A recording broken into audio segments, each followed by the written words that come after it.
그래도 바쁘신 일정에 이 녹색건축 주제 포럼에 참석해 주신 여러분께 감사드립니다. 저는 사회를 맡게 된 한국감정원 녹색건축처 녹색기후지원단장을 맡고 있는 윤종돈입니다.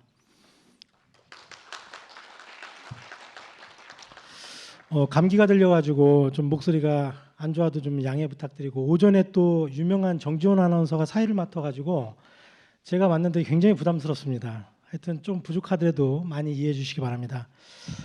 본 주제 포럼은 그린 라이프를 통한 녹색 건축과 부동산이라는 주제로 세 분의 주제 발표와 세 분의 패널을 모시고 토론을 진행할 것으로 2시간 동안 진행될 예정입니다.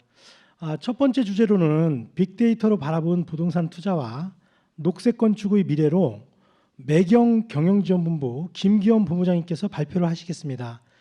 김기원 본부장님께서는 단상으로 올라와 주시기 바랍니다. 여러분 큰 박수로 환영해 주시기 바랍니다.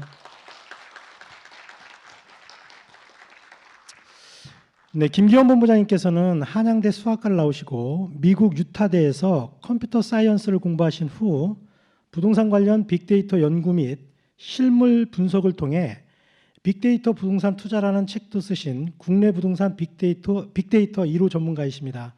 그럼 발표를 듣도록 하겠습니다. 방금 소개받은 빅데이터 부동산 투자의 저자 김기원입니다. 반갑습니다.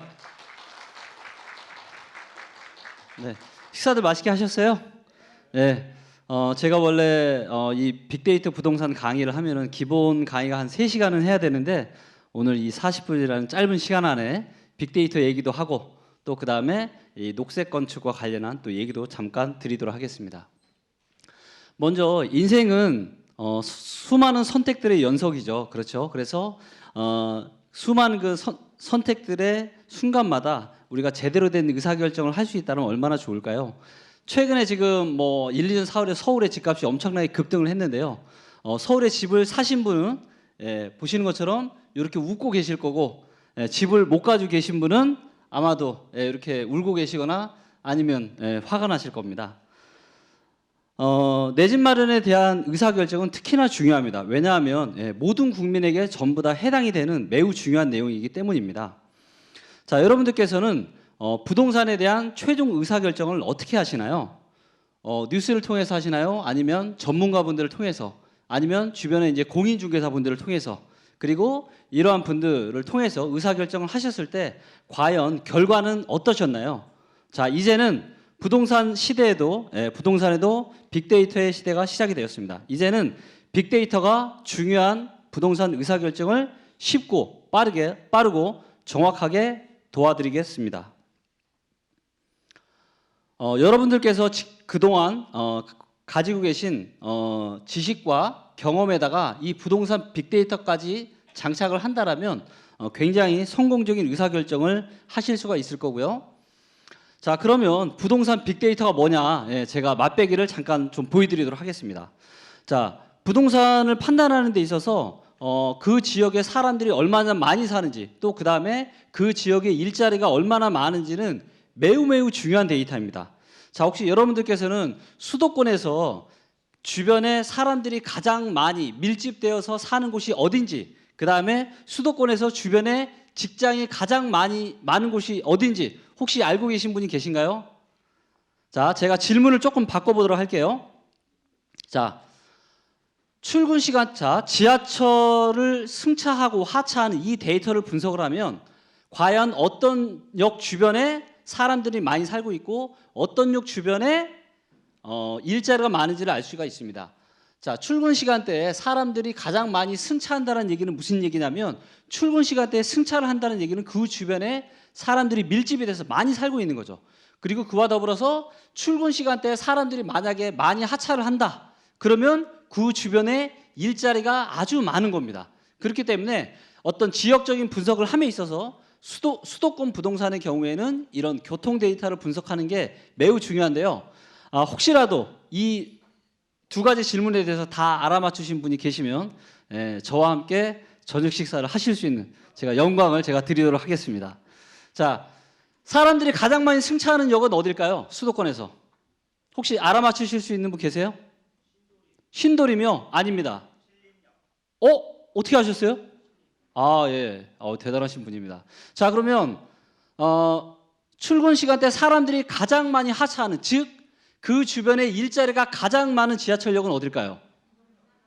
예, 삼성역, 강남역. 예, 맞습니다. 예, 저 역시도 데이터로 확인을 하기 전까지는 저 역시도 그런 줄 알았어요. 예, 자, 그런데 실제로 확인을 해보겠습니다. 자, 어디냐면 이 데이터는 뭐냐면 출근 시간대에 승차하는 1등부터 순서 내려가고요. 출근 시간대 하차는 1등부터 내려갑니다. 자, 출근의 승차, 주변에 일자리가 사람들이 가장 밀집돼서 많이 살고 있는 역은 어디냐? 바로 신림역입니다. 그와 더불어서 출근 시간대 가장 하차가 많은 곳은 어디냐? 보시는 것처럼 강남, 선릉, 서울역, 역삼, 삼성보다 훨씬 더 많은 게 바로 가산 디지털 단지역이었습니다. 네, 그만큼 가산 디지털 단지역에는 굉장히 일자리가 많고요.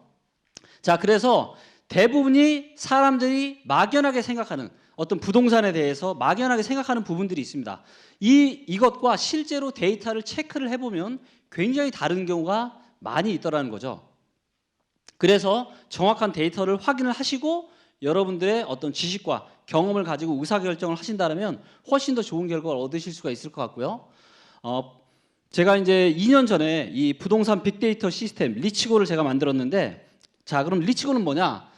부동산에 영향을 줄 수 있는 여러 가지 데이터, 인구, 교통, 시세, 거래량, 소득, 입주물량, 금리, 미분양, 대출, 글로벌 경제까지 이 모든 것을 전부 다 담아서 차트와 그래프로 알아보기 쉽게, 그래서 과연 지금 어떤 글로벌 부동산 시장이, 또 대한민국의 부동산 시장이 지금 어디까지 왔는지, 그리고 만약에 투자를 해야 된다면 서울에 하는 게 좋은지 아니면 대전에 하는 게 좋은지 지방에 하는 게 좋은지, 이런 거에 대한 모든 것들을 여러 가지 데이터로 다 확인을 해보실 수 있는 그런 시스템이라고 할 수가 있습니다.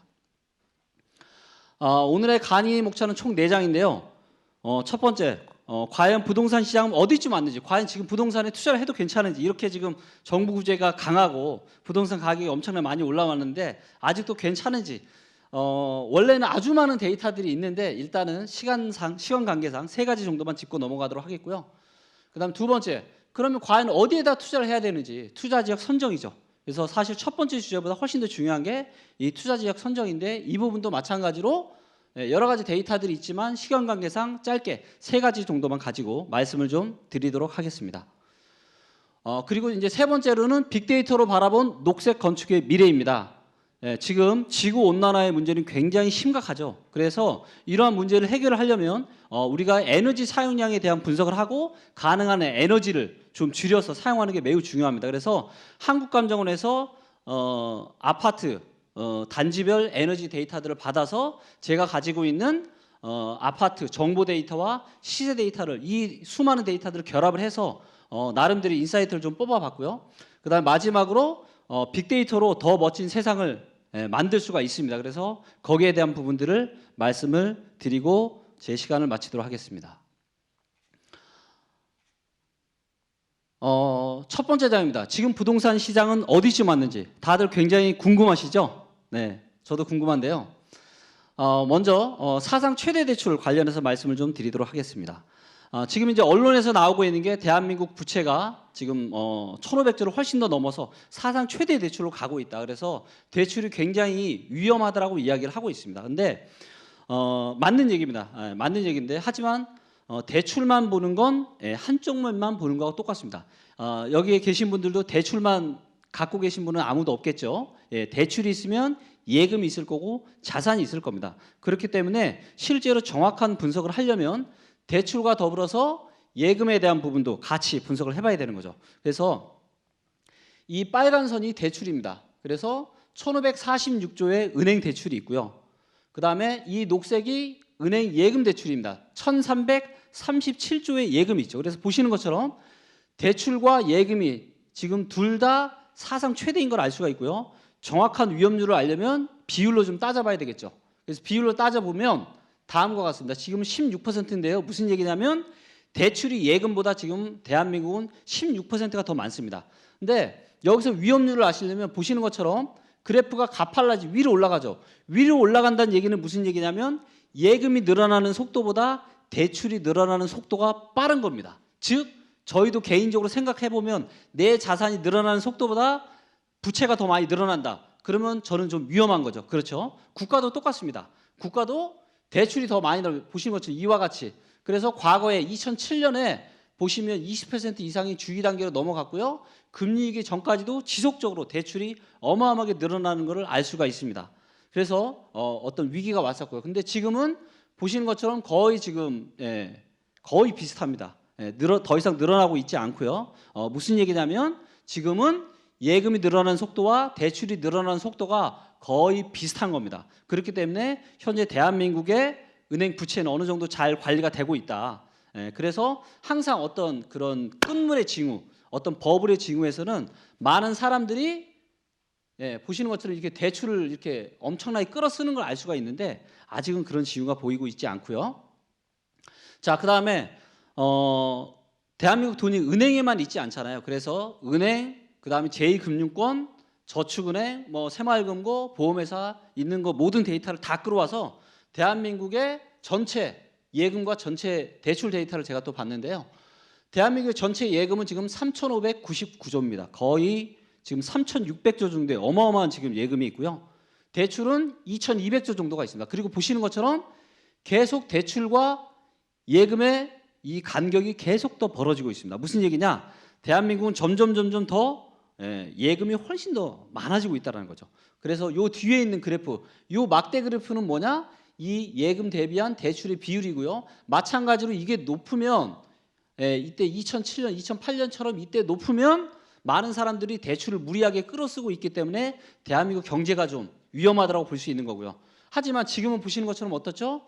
최근 한 14년 정도 데이터를 놓고 봤을 때는 사상 최대의 최저치를 기록하고 있는 것을 알 수가 있습니다. 근데 문제는 뭐죠? 문제는 이 대다수 예금들이 개인보다는 지금 기업들에 많이 가 있는 부분들이 있기 때문에 근데 개인들은 좀 힘들어서 가고 있지만 대한민국 전체를 놓고 봤을 때는 대출에 대한 위험들은 매우 낮다 이렇게 보실 수가 있고요. 그다음에 이제 두 번째 데이터는 뭐냐? 소득 대비한 주택 가격입니다. 대부분의 우리 평범하신 분들은 내 소득에서 일정 부분을 상환을 해서 그렇죠 대출을 껴서 상환을 하기 때문에 소득 대비한 주택 가격을 알아보는 게 매우 중요합니다. 자, 그래서 보시는 것처럼 이 빨간 선, 이 주황색 선이 소득 대비한 주택 가격입니다. 그래서 보시는 것처럼 금리위기 끝났을 때 11.9였고요. 그리고 2013, 14, 15년에 9 밑으로까지 떨어졌다가 최근에 다시 사상 최고치를 찍고 있습니다. 그래서 12.8이고요. 소득 대비한 주택 가격은 지금 최근 10년으로만 놓고 봤을 때는 사상 최고다. 즉 무슨 얘기냐? 소득 대비했을 때 집값이 가장 비싸다는 거예요. 자, 그러면 소득 대비해서 집값이 쌌을 때가 언제냐? 바로 이때였죠. 13, 14, 15년이었습니다.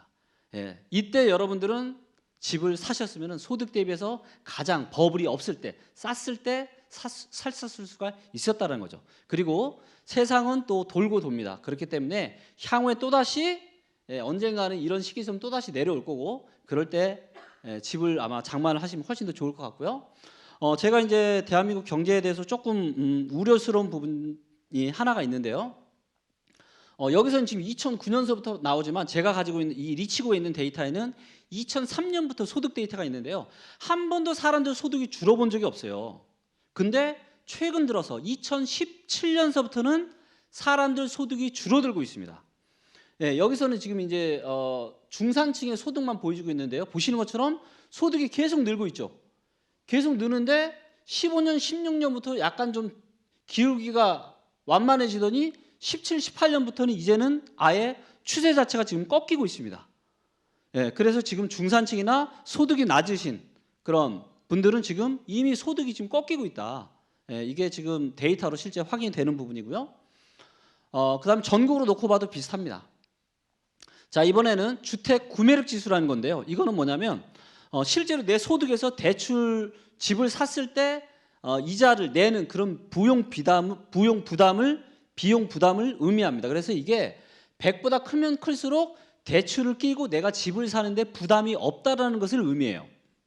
그래서 아까는 소득만 봤다라면 이번에는 내 소득에다가 실제로 대출 금리까지 고려해서 이자까지 고려한 부분이고요. 그래서 글로벌한 어떤 부동산 시장에서 저평가냐 고평가냐를 판단하는 데 있어서 상당히 중요한 데이터로 쓰이는 부분이고요. 주택 구매력 지수로 놓고 봐도 보시는 것처럼 2013년, 14년, 15년, 16년까지가 대출을 껴서 집을 사기에 가장 좋았던 시기입니다. 그러니까 아까 소득 대비한 주택 가격 데이터랑 봐도 비슷하죠. 13년 중순서부터 15년, 16년 그 정도가 사실은 집을 사기에 너무 좋았다는 겁니다.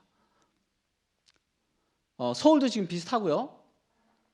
자, 그래서 조금 과연 부동산 시장이 어디까지 왔는지에 대해서 이해하기 조금 굉장히 이제 시간 관계상 몇 가지를 안 보여드릴 게 좀 한계는 있지만 제가 다시 한번 정리를 좀 해보면 대출 위험 인덱스로 놓고 봤을 때는 지금 위험 수준이 없습니다. 매우 안전한 수준이에요. 사람들이 대출을 막 무리하게 지금 끌어다 쓰는 그런 징후가 보이고 있지 않는 거죠. 자, 그다음에 소득 대비한 주택 가격으로 봤을 때 뭐죠? 지금 사상 최대 수치입니다. 지금 사실은 소득 대비한 주택 가격을 놓고 보면 절대로 집을 사면 안 되는 시기예요. 자, 그다음에 주택 구매력 지수로 놓고 봤을 때는 뭐죠? 가장 베스트 기간이었던 13년 중순서부터 16년 말까지 끝내고 지금 하락을 하고 있지만 그러함에도 불구하고 금리가 낮기 때문에 금리 위기나 2009년, 10년, 11년 정도보다는 아직은 괜찮다라는 거죠. 그래서 긍정적인 부분도 있고 상당히 부정적인 부분도 있고 고만고만한 부분도 있고 그래서 좀 어느 정도 섞여 있는 걸 알 수가 있고요. 이 데이터를 놓고 보면 이거는 매매 수급 데이터인데요. 사람들이 얼마나 부동산을 사고 싶어서 안달이 나는지, 사람들이 얼마나 부동산에 대해서 사는 걸 겁내하는지를 바로 확인할 수 있는 데이터입니다. 그래서 이 데이터를 놓고 보면 지금은 2006년 가을과 똑같다라고 볼 수 있습니다. 자, 보시면 이 초록색이 주택 구매 매매 수급 지수라는 건데 보시면 이게 높으면 높을수록 사람들이 부동산을 사고 싶어서 난리가 난 거예요. 그래서 사고 싶은 사람 많고 팔고 싶은 사람은 아예 없고 이랬을 때 이렇게 치솟습니다. 그리고 반대로 보시면 어떻죠? 요건 이제 서울 데이터고요.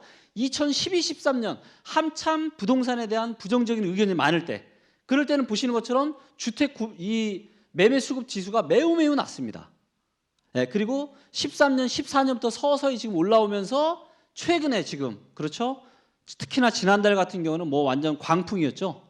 그래서 보시는 것처럼 한 12년 전에 이렇게 고점을 찍었던 것처럼 이번에 고점을 찍었습니다. 무슨 얘기예요? 이제는 대중들이 지금 달려드는 거죠. 네. 그래서 제가 다시 한번 종합 정리를 좀 해드리면 지금 부동산 투자의 최적기는 끝났습니다. 서울에 있는 아파트를 좀 싸게 살 수 있는 최적기는 끝났어요. 최적기는 14, 15, 16년이었습니다. 그리고 바로 얼마 전부터 대중의 부동산 탐욕이 시작이 됐죠. 그래서 지금 사고 싶어서 안달이 난 이 데이터를 저희가 확인할 수 있었고요. 그래서 과거와 비슷하게 유추를 해보면 전체적인 부동산 호황은 지금 1년 반에서 아주 길게 봐도 2년 반 정도 남았다. 이렇게 볼 수가 있고요. 자, 앞으로는 잘 사는 것도 물론 매우 중요하지만 앞으로는 잘 파는 것이 훨씬 더 중요합니다. 그래서 이 부분은 항상 생각을 하시고 큰 결정을 내리시면 좋을 것 같고요. 자, 두 번째 장입니다. 과연 이제는 어디에다 투자를 해야 되는지. 그래서 지역 선정에 대한 부분을 제가 말씀을 좀 드리도록 하겠습니다. 자, 먼저 이 시도별 아파트 플라워 차트라는 게 있는데요. 요거는 전국의 매매가와 전세가를 한눈에 볼 수 있는 차트입니다. 그동안은 뭐 매매면 매매, 전세면 전세만을 각 시도별로 비교 분석을 했지 매매가와 전세가를 하나의 차트에서 서로 비교해 볼 수 있는 차트는 없었습니다. 자, 이 차트에서 이 빨간 점선을 중심으로 해서 오른쪽으로 움직이면은 매매가가 올라가는 거예요. 왼쪽으로 움직이면은 매매가가 떨어지는 거고요. 아래로 떨어지면은 전세가가 떨어지는 거고 위로 올라가면은 전세가가 올라가는 겁니다. 자, 보시는 것처럼 이 일사분면에 있는 여기 이쪽에 있다. 그럼 뭐예요? 매매가와 전세가가 같이 올라가는 거죠. 반대로 이 반대쪽에 있는 건 뭐예요? 매매가와 전세가가 둘 다 떨어지는 거죠. 이쪽 지역은 상당히 그쪽 부동산 경기가 안 좋은 지역이고 여기는 상당히 좋은 지역이라고 볼 수가 있죠. 그래서 올해만 놓고 보면 보시는 것처럼 서울이 다른 지역들에 비해서 어마어마하게 지금 엄청난 상승을 하고 있다는 것을 우리가 한눈에 비교 분석해서 알아볼 수가 있고요. 그리고 이 차트가 매우 중요한 건 뭐냐? 이 사선인데요. 제가 만든 여러 가지 이 데이터에는 과연 어디가 저평가고 고평가인지에 대한 이런 데이터들이 있는데 오늘은 시간이 짧으니까 한 가지만 말씀드리면 전세 대비한 매매 가격이 과연 어디가 저평가고 고평가인지에 대한 부분들을 이 플라워 차트에서 확인할 수가 있습니다. 자, 모든 거는 본질적인 가치에 수렴을 하는 게 정상입니다. 본질적인 가치보다 매매 가격이 많이 오르면 뭐예요? 매매가에 버블이 많은 거죠. 반면에 본질 가치보다 매매 가격이 덜 올랐다. 그러면 본질 가치 대비해서 매매 가격이 상당히 저평가됐다라고 우리가 판단을 할 수 있습니다. 자, 그러면 부동산에 대한 본질에 대한 가치를 우리가 어떻게 정의할 거냐? 여기를 정의해야 하는 방법들이 여러 가지가 있는데요. 여기에서는 전세를 그 본질 가치로 봤습니다. 왜냐하면 전세는 사용 가치죠. 전세를 그 누구도 투자로 하시는 분은 아무도 없을 겁니다. 그래서 실제 사용 가치이기 때문에 전세를 본질적인 가치로 본 거예요. 자, 그렇다면 이 차트로 놓고 봤을 때 이 사선은 뭐냐면 매매가와 전세가가 동일하게 상승한 지점을 그냥 선으로 쭉 이은 거예요. 그렇다면 만약에 버블과 공포가 없다라면 매매가와 전세가는 이 사선 중심에서만 움직여야 될 겁니다. 자, 그런데 현실에서는 그런 일이 일어나지 않죠. 이 사선에서 왼쪽으로 치우쳐져 있거나 오른쪽으로 치우쳐져 있습니다. 자, 오른쪽에 치우쳐져 있다는 얘기는 뭐예요? 실제 사용 가치인 전세가보다는 매매가가 훨씬 더 많이 오른 겁니다. 그렇기 때문에 매매가가 고평가됐다. 이 옆으로 떨어진 만큼 매매가가 고평가됐다라고 할 수 있고요. 반대로 이 사선에서 왼쪽에 있으면 실제 사용 가치인 전세가 대비해서 매매가가 저평가됐다라고 볼 수가 있는 겁니다. 네, 그리고 실제로 이 방법들에 의해서 과거의 데이터를 놓고 보면 금융위기가 끝난 2009년 초반에는 어디가 저평가했냐? 지방들이 저평가했습니다.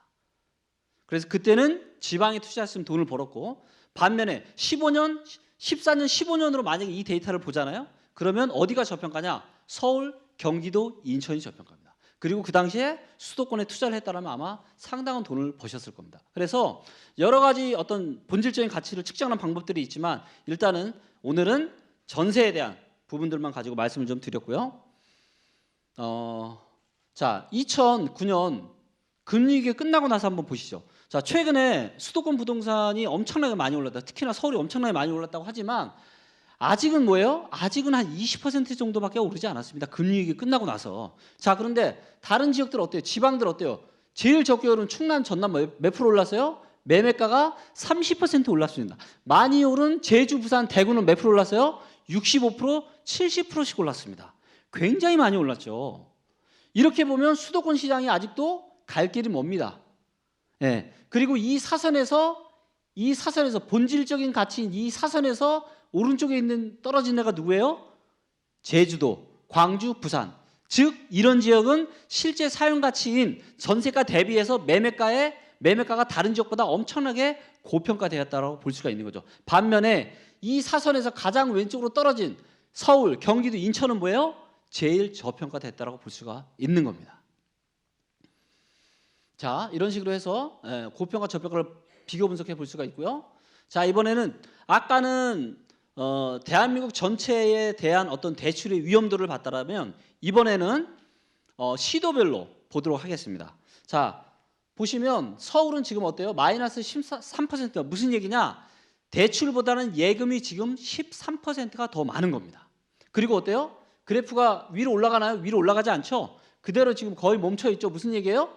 대출과 예금이 늘어나는 속도가 비슷하다라는 겁니다. 자, 그러면 대한민국에서 돈이 서울이 제일 많은 건 알고 계시죠? 자, 그러면 서울이 언제 지금 올라가냐? 보시는 것처럼 과거에 2007년 1, 2월 달서부터 서울에서도 대출보다는 예금이 더 많아지면서 이렇게 그래프 색깔이 빨개졌죠. 예, 즉 서울마저 대출이 늘어나는 속도가 예금이 증가하는 속도보다 빠르다. 그러면 무언가 지금 시그널상 위험한 신호들이 오고 있는 거예요. 근데 지금은 서울은 전혀 이상이 없고요. 경기도도 보시면 어때요? 경기도 65%, 즉 대출이 지금 예금보다 65%가 많아요. 아주 많은 거죠. 근데 추세 자체는 어때요? 금리 위기 이후에 계속 지금 줄어들고 있습니다. 늘고 있질 않아요. 자, 그다음에 인천은 대한민국에서 시도 기준 단위로 대출 위험 인덱스가 가장 높은 지역이에요. 즉 대출을 가장 사람들이 많이 받은 곳이 바로 인천이라는 거죠. 보시는 것처럼 인천이 이렇고요. 그다음 최근에 가장 위험한 데가 어디예요? 보시는 것처럼 제주도. 어마어마하게 지금 대출이 증가하고 있죠. 예금은 지금 줄어들고 있는데 대출이 엄청나게 증가하고 있습니다. 그러니까 제주도 같은 경우는 지금 제주도 부동산에는 상당한 버블이 많겠구나. 왜? 이미 대출 땡길 사람 지금 다 땡긴 거예요. 자, 이렇게 확인을 해서 각 지역별로 다 확인을 해볼 수가 있고요.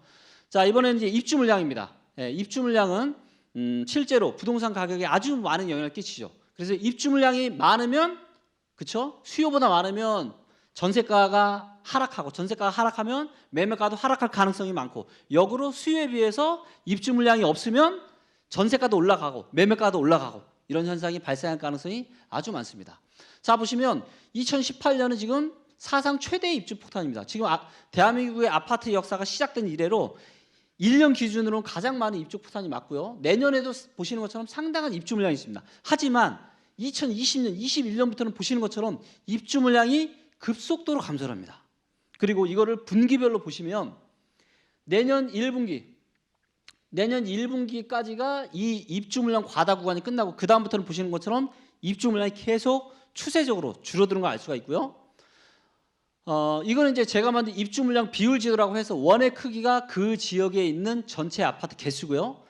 6.9, 서울 같은 6.9인데요. 무슨 얘기냐? 서울은 서울에 있는 전체 아파트가 100개라면 향후에 입주한 아파트는 6.9개라는 겁니다. 그래서 제가 전국을 그냥 한눈에 볼 수 있게끔 만들어 놨고요. 그래서 초록색일수록 입주 물량이 없는 거고요. 빨간색일수록 입주 물량이 많은 겁니다. 그래서 이런 부분들을 보고 데이터로 판단해 볼 수가 있고요. 뭐 서울도 이렇게 뭐 시군구별로 읍면동별 다 만들어 놨고요. 서울 얘기만 제가 잠깐 드리면, 자, 서울은 요거는 뭐냐면 이 선을 주시하실 필요가 있는데, 얘는 뭐냐면 입주 물량 누계 추세선이라는 겁니다. 이거는 뭐냐면 저 추세선에서 왼쪽에 있으면 입주 물량 부족 구간이고요. 이 추세선에서 오른쪽에 있으면 입주 물량 부족 구간이에요. 그리고 입주 물량 부족 구간일수록 그 지역의 아파트 가격은 계속 상승 압력에 시달릴 수밖에 없습니다. 자, 그런데 보시면 서울이 언제부터 입주 물량 부족 구간으로 들어섰냐? 2014년 중순서부터 입주 물량 부족 구간으로 들어섰습니다. 즉 서울의 아파트 가격이 본격적으로 상승으로 턴하기 시작한 그 무렵과 매우 유사하다는 거죠. 그리고 보시는 것처럼 어때요? 최근에 조금 올라오는 듯 하다가 아예 이제 옆으로 가버리죠. 아예 옆으로 가버린다. 무슨 얘기예요? 서울에 이제는 새 아파트가 없다는 얘기입니다. 예, 그래서 보시는 것처럼 추세적으로도 계속 지금 하락이 될 거고요. 서울은 당분간은 계속 좀 아마도 상승을 할 가능성이 데이터로 봤을 때 많이 좀 확인이 되고요. 자, 이번에는 빅데이터로 바라본 녹색 건축의 미래에 대해서 말씀을 좀 드리도록 하겠습니다. 일단 아파트 에너지 사용량 분석 취지에 대해서 말씀을 드리도록 하겠는데요. 지구 온난화 문제는 굉장히 심각합니다. 그래서 지구 온실가스 감축이 이제 생존을 위해서 필수고요. 이를 위해서는 에너지 사용량 분석을 해야 됩니다. 그래서 녹색 건축을 통해서 이제는 에너지 사용량을 줄여 나가야 되겠다. 이게 바로 이 포럼의 주제, 녹색 건축의 주제라고 볼 수가 있고요. 이 분석을 위해서 아파트 단지별 전기 난방 사용량 데이터와 그 다음에 아파트 시세 데이터, 아파트 단지 데이터, 이 데이터를 다 결합을 해서 분석을 좀 해보았고요. 일단 데이터 정리를 좀 특이값은 제외를 했고요. 그 다음에 주상복합도 뺐습니다. 왜냐하면 주상복합은 상업용 시설이 많기 때문에 전기 사용량이 일반 아파트에 비해서 너무나도 많아서 일단 다 제외를 했고요. 그 다음에 세대별 에너지 사용량으로 다 변환을 했습니다. 제가. 그리고 아파트 사용 데이터, 에너지 사용 데이터가 공용이랑 전용 부분이 따로 구분이 안 되어 있어요. 어떤 말씀을 드리고 싶냐면 신축 아파트일수록, 새 아파트일수록 지하 주차장, 공용 시설들이 매우 많기 때문에 공용으로 빠져나가는 그 전기나 난방들이 상당히 많다라는 거죠. 근데 이게 따로 지금 현재는 데이터상으로 지금 구분이 안 되어 있어서 조금 한계가 있기는 하지만 그 말씀을 좀 드리고 싶었고요. 그 다음에 전세를 또 고가랑 저가로 분석을 했습니다. 그래서 소득이 높으신 분들과 소득이 낮으신 분들이 과연 소득이 높으면 에너지를 더 많이 쓰는지, 소득이 낮으면 에너지를 더 적게 쓰는지, 이걸 분석하기 위해서 저가와 고가 단지로 따로 분석을 해서 분석을 해봤고요. 그 다음에 아파트 경관연수, 그래서 새 아파트가 에너지를 덜 쓰는지, 오래된 아파트가 에너지를 더 많이 쓰는지, 이거를 구분하기 위해서 보시는 것처럼 총 4가지로 나누었습니다. 그래서 5년 이하, 15년, 30년, 30년 초과, 이렇게 아파트를 나누어서 분석을 좀 해보았습니다. 자, 그리고 3가지 형태로 분석을 했는데요. 월별 사용량 분석, 그 다음에 고가, 저가, 전세별 분석, 입주 경관 연수별 분석, 이렇게 해봤고요. 자, 먼저 월별 사용량 분석을 보시면 이게 이제 전기예요. 근데 보면 전기는 계절에 따라서 거의 차이가 없습니다. 전기는 8월 달이 가장 높은 것을 알 수가 있습니다. 그래서 가장 더울 때 에어컨을 가장 많이 틀기 때문에 이때 가장 에너지를 많이 쓰는 게 보이고요. 하지만 다른 계절에도 보시는 것처럼 최저값이 그렇게 낮지가 않습니다. 그래서 전기 사용량은 계절에 따라서 크게 변화가 없구나. 하지만 보시는 것처럼 난방 사용량의 경우에는 확실한 계절적인 특징이 뚜렷합니다. 보시는 것처럼 추운 겨울 1, 2월에는 에너지를 엄청 많이 난방을 많이 쓰고 11, 12월에도 많이 쓰고 하지만 6, 7월에는 거의 지금 난방은 안 쓰는 것을 확인할 수가 있습니다. 자, 그다음에 고가 저가에 따른 분석 구분입니다. 자, 보시는 것처럼 주황색이 고가 단지고요.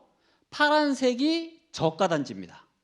그래서 X축은 난방 사용량이요. Y축은요. 전기 사용량입니다. 그래서 보니까 주황색들은 보통 요 위에 그래서 고가 아파트 단지들은 난방도 많이 쓰고 전기도 많이 쓰고 저가에 비해서요. 그래서 따로따로 구분을 해봤는데요. 요거는 저가만 본 겁니다.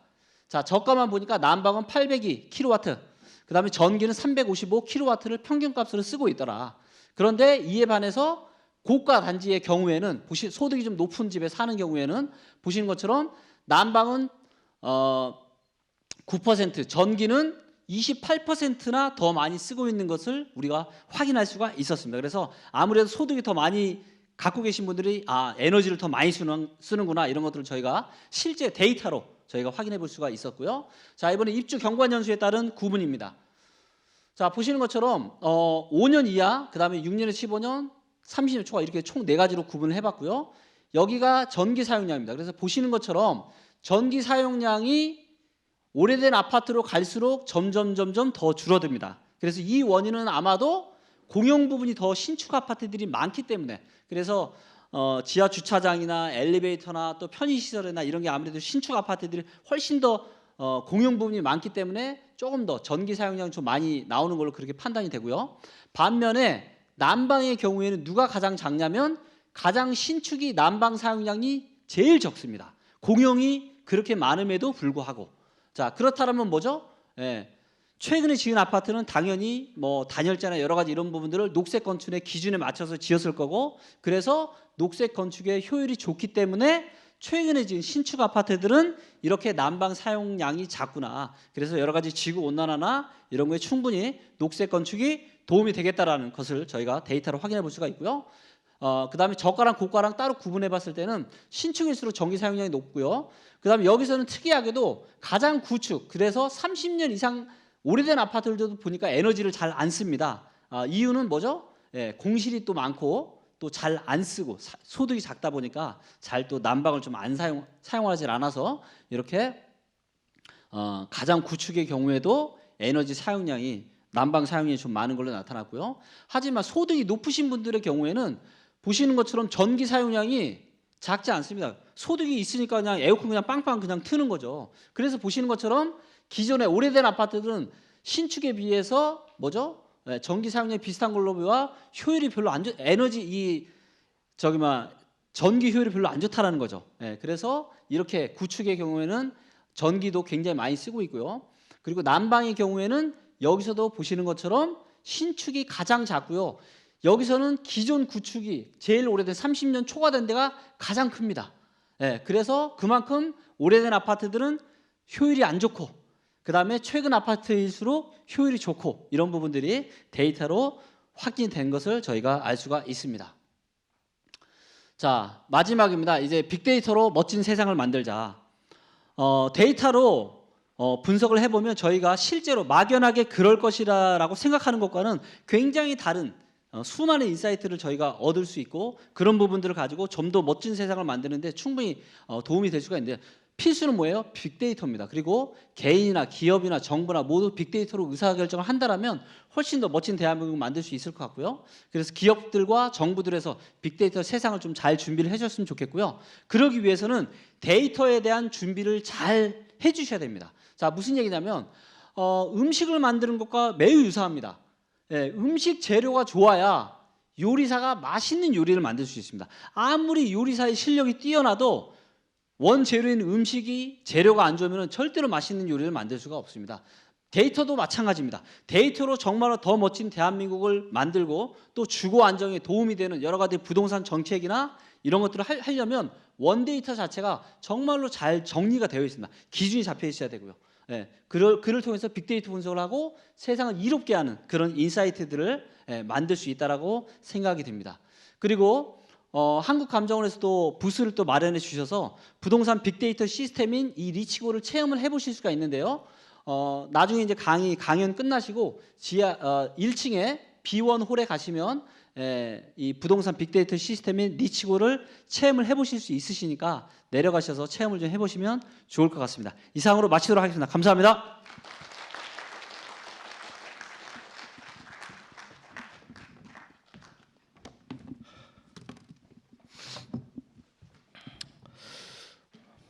네, 부동산 빅데이터와 녹색 건축까지 흥미롭고 좋은 발표에 감사드립니다. 다시 한번 우리 김기원 본부장님께 큰 박수 부탁드립니다. 참고로 오늘 발표하신 내용이 시간이 짧아가지고 더 체험을 하고 싶은 분은 아까 말씀하셨지만은 1층에 비원 홀에 가시면은 그 체험하실 수 있는 시스템이 구비되어 있습니다. 그래서 체험하시고 또 개인적으로 교류를 하셔가지고 나중에 큰 부자가 되시기 바랍니다. 몇 번 안 오셔가지고 이런 기회가 주어졌으면 좋겠어요. 두 번째 주제는 부동산 투명성과 친환경 지속 가능성입니다. 존스 랄랑 살르 코리아 박성민 부장님께서 발표하시겠습니다. 단상으로 올라와 주시기 바랍니다. 여러분 큰 박수 부탁드립니다.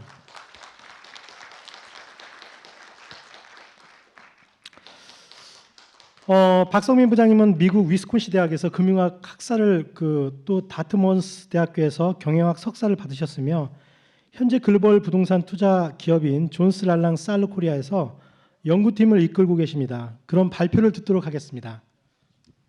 네, 이렇게 자리에 초빙해 주셔가지고 정말 감사드립니다. 지금부터 부동산 투명성과 친환경 지속 가능성에 대해서 말씀드리겠습니다. 앞에 본부장님 너무 잘해주셔가지고 제가 좀 부담이 되는데요. 그 전반부의 부동산 투명성에 대해서 말씀드리고 중후반부부터는 친환경 지속 가능성에 대해서 말씀드리겠습니다. 저희 제일렐에서는 지난 20년간 10번에 걸쳐서 글로벌 부동산 투명성 지수를 발표를 했습니다. 시장에서 굉장히 큰 인지도가 있는 지수라고 보시면 되고요. 지금 저희 이 부동산 투명성 지수의 의의를 한마디로 요약을 한다면 부동산 투자에 있어서 리스크를 정도를 측정할 수 있는 지수라고 보시면 되겠습니다. 결국은 부동산 투명성이 낮으면 거래량이 적고요. 부동산 투명성이 높다는 거는 높은 나라 같은 경우에는 그만큼 투자 거래량이 많다는 얘기입니다. 저희 지금 보시는 것처럼 구성 요소는 6가지로 구성이 되어 있습니다. 즉 6가지 요인에 대해서 저희가 측정을 해서 투명성 지수를 발표하고 있는 건데요. 첫 번째 2가지 항목은 말 그대로 시장에 데이터가 있느냐 없느냐를 가리키는 겁니다.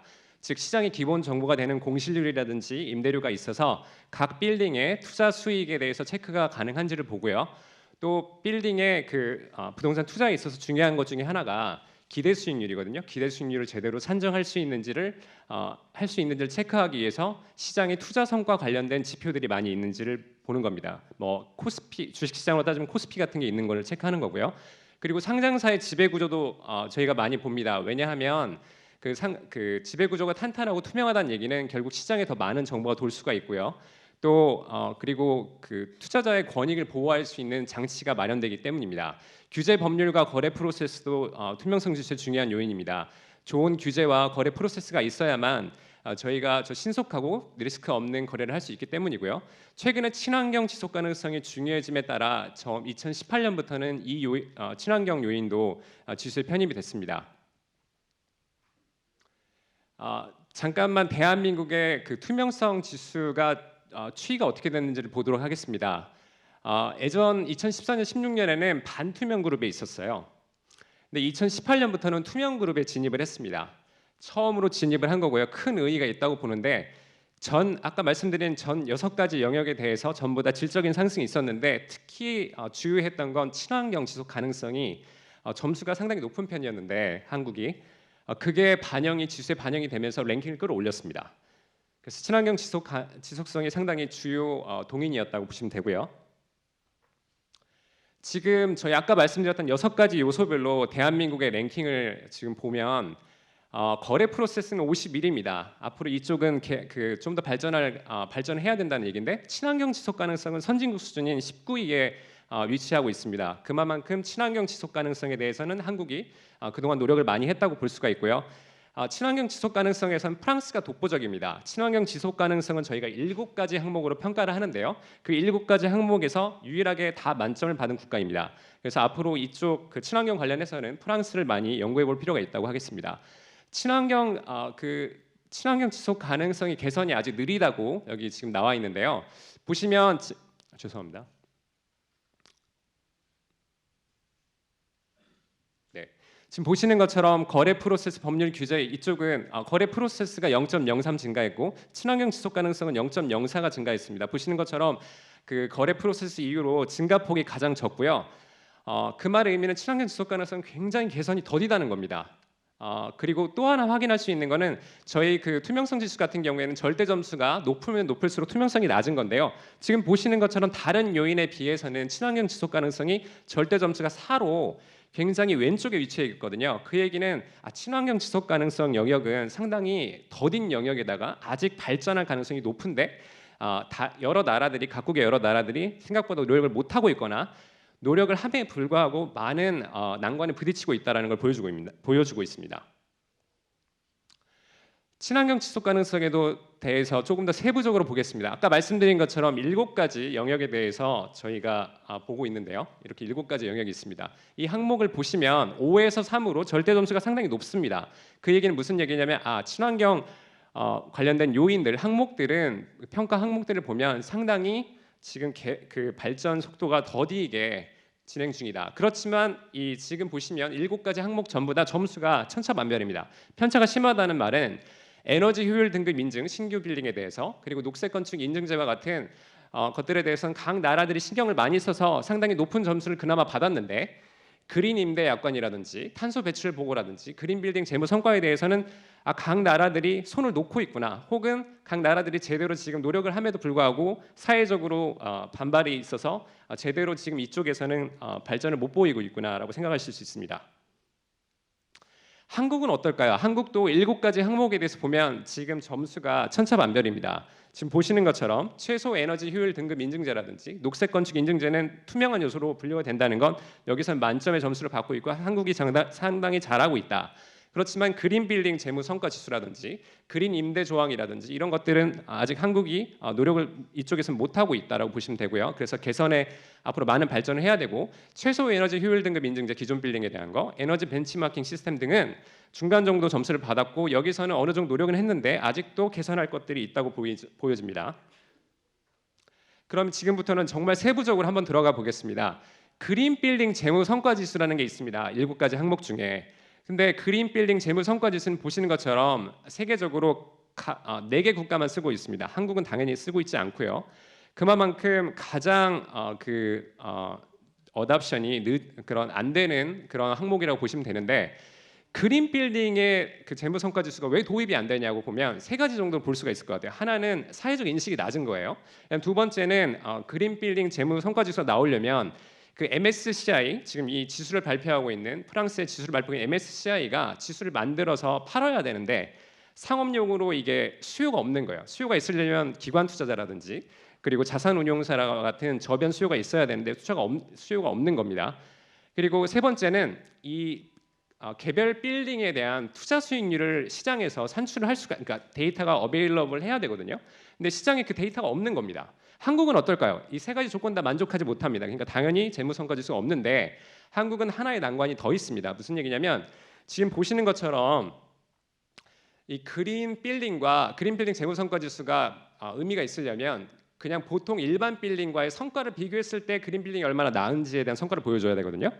근데 일반 빌딩에 대한 성과지수 자체가 되게 미비한 상황입니다. 한국은. 그러니까 하나의 허들이 더 있는 거죠. 따라서 한국은 좀 쉽지 않은 상황이다라고 볼 수가 있습니다. 이 부분에 대해서는. 그럼 그린 빌딩 재무 성과 지수가 과연 유의미한가를 좀 궁금해하실 것 같아요. 지금 이 자료는 MSCI에서 발표한 자료인데 지금 보시는 것처럼 5개 국가에 대해서 비교를 하고 있는데요. 그린 오피스와 그리고 일반 모든 오피스 관련의 성과를 비교한 겁니다. 지금 보시는 것처럼 약간이나마 유의미하게 어떤 나라들에 대해서는 이렇게 유의미하게 성과를 보이는데 그린 빌딩이 전반적으로 성과가 좋은 걸 확인할 수가 있습니다. 이 차트도 굉장히 의미 있다고 생각이 되는데요. 지금 보시는 차트는 호주 시장과 뉴질랜드 시장의 그 캠레이프와 웨일즈라고 해서 그 임대 잔존 기간을 얘기하는 겁니다. 지금 보시면 그린 빌딩일수록 임대 잔존 기간이 늘어나요.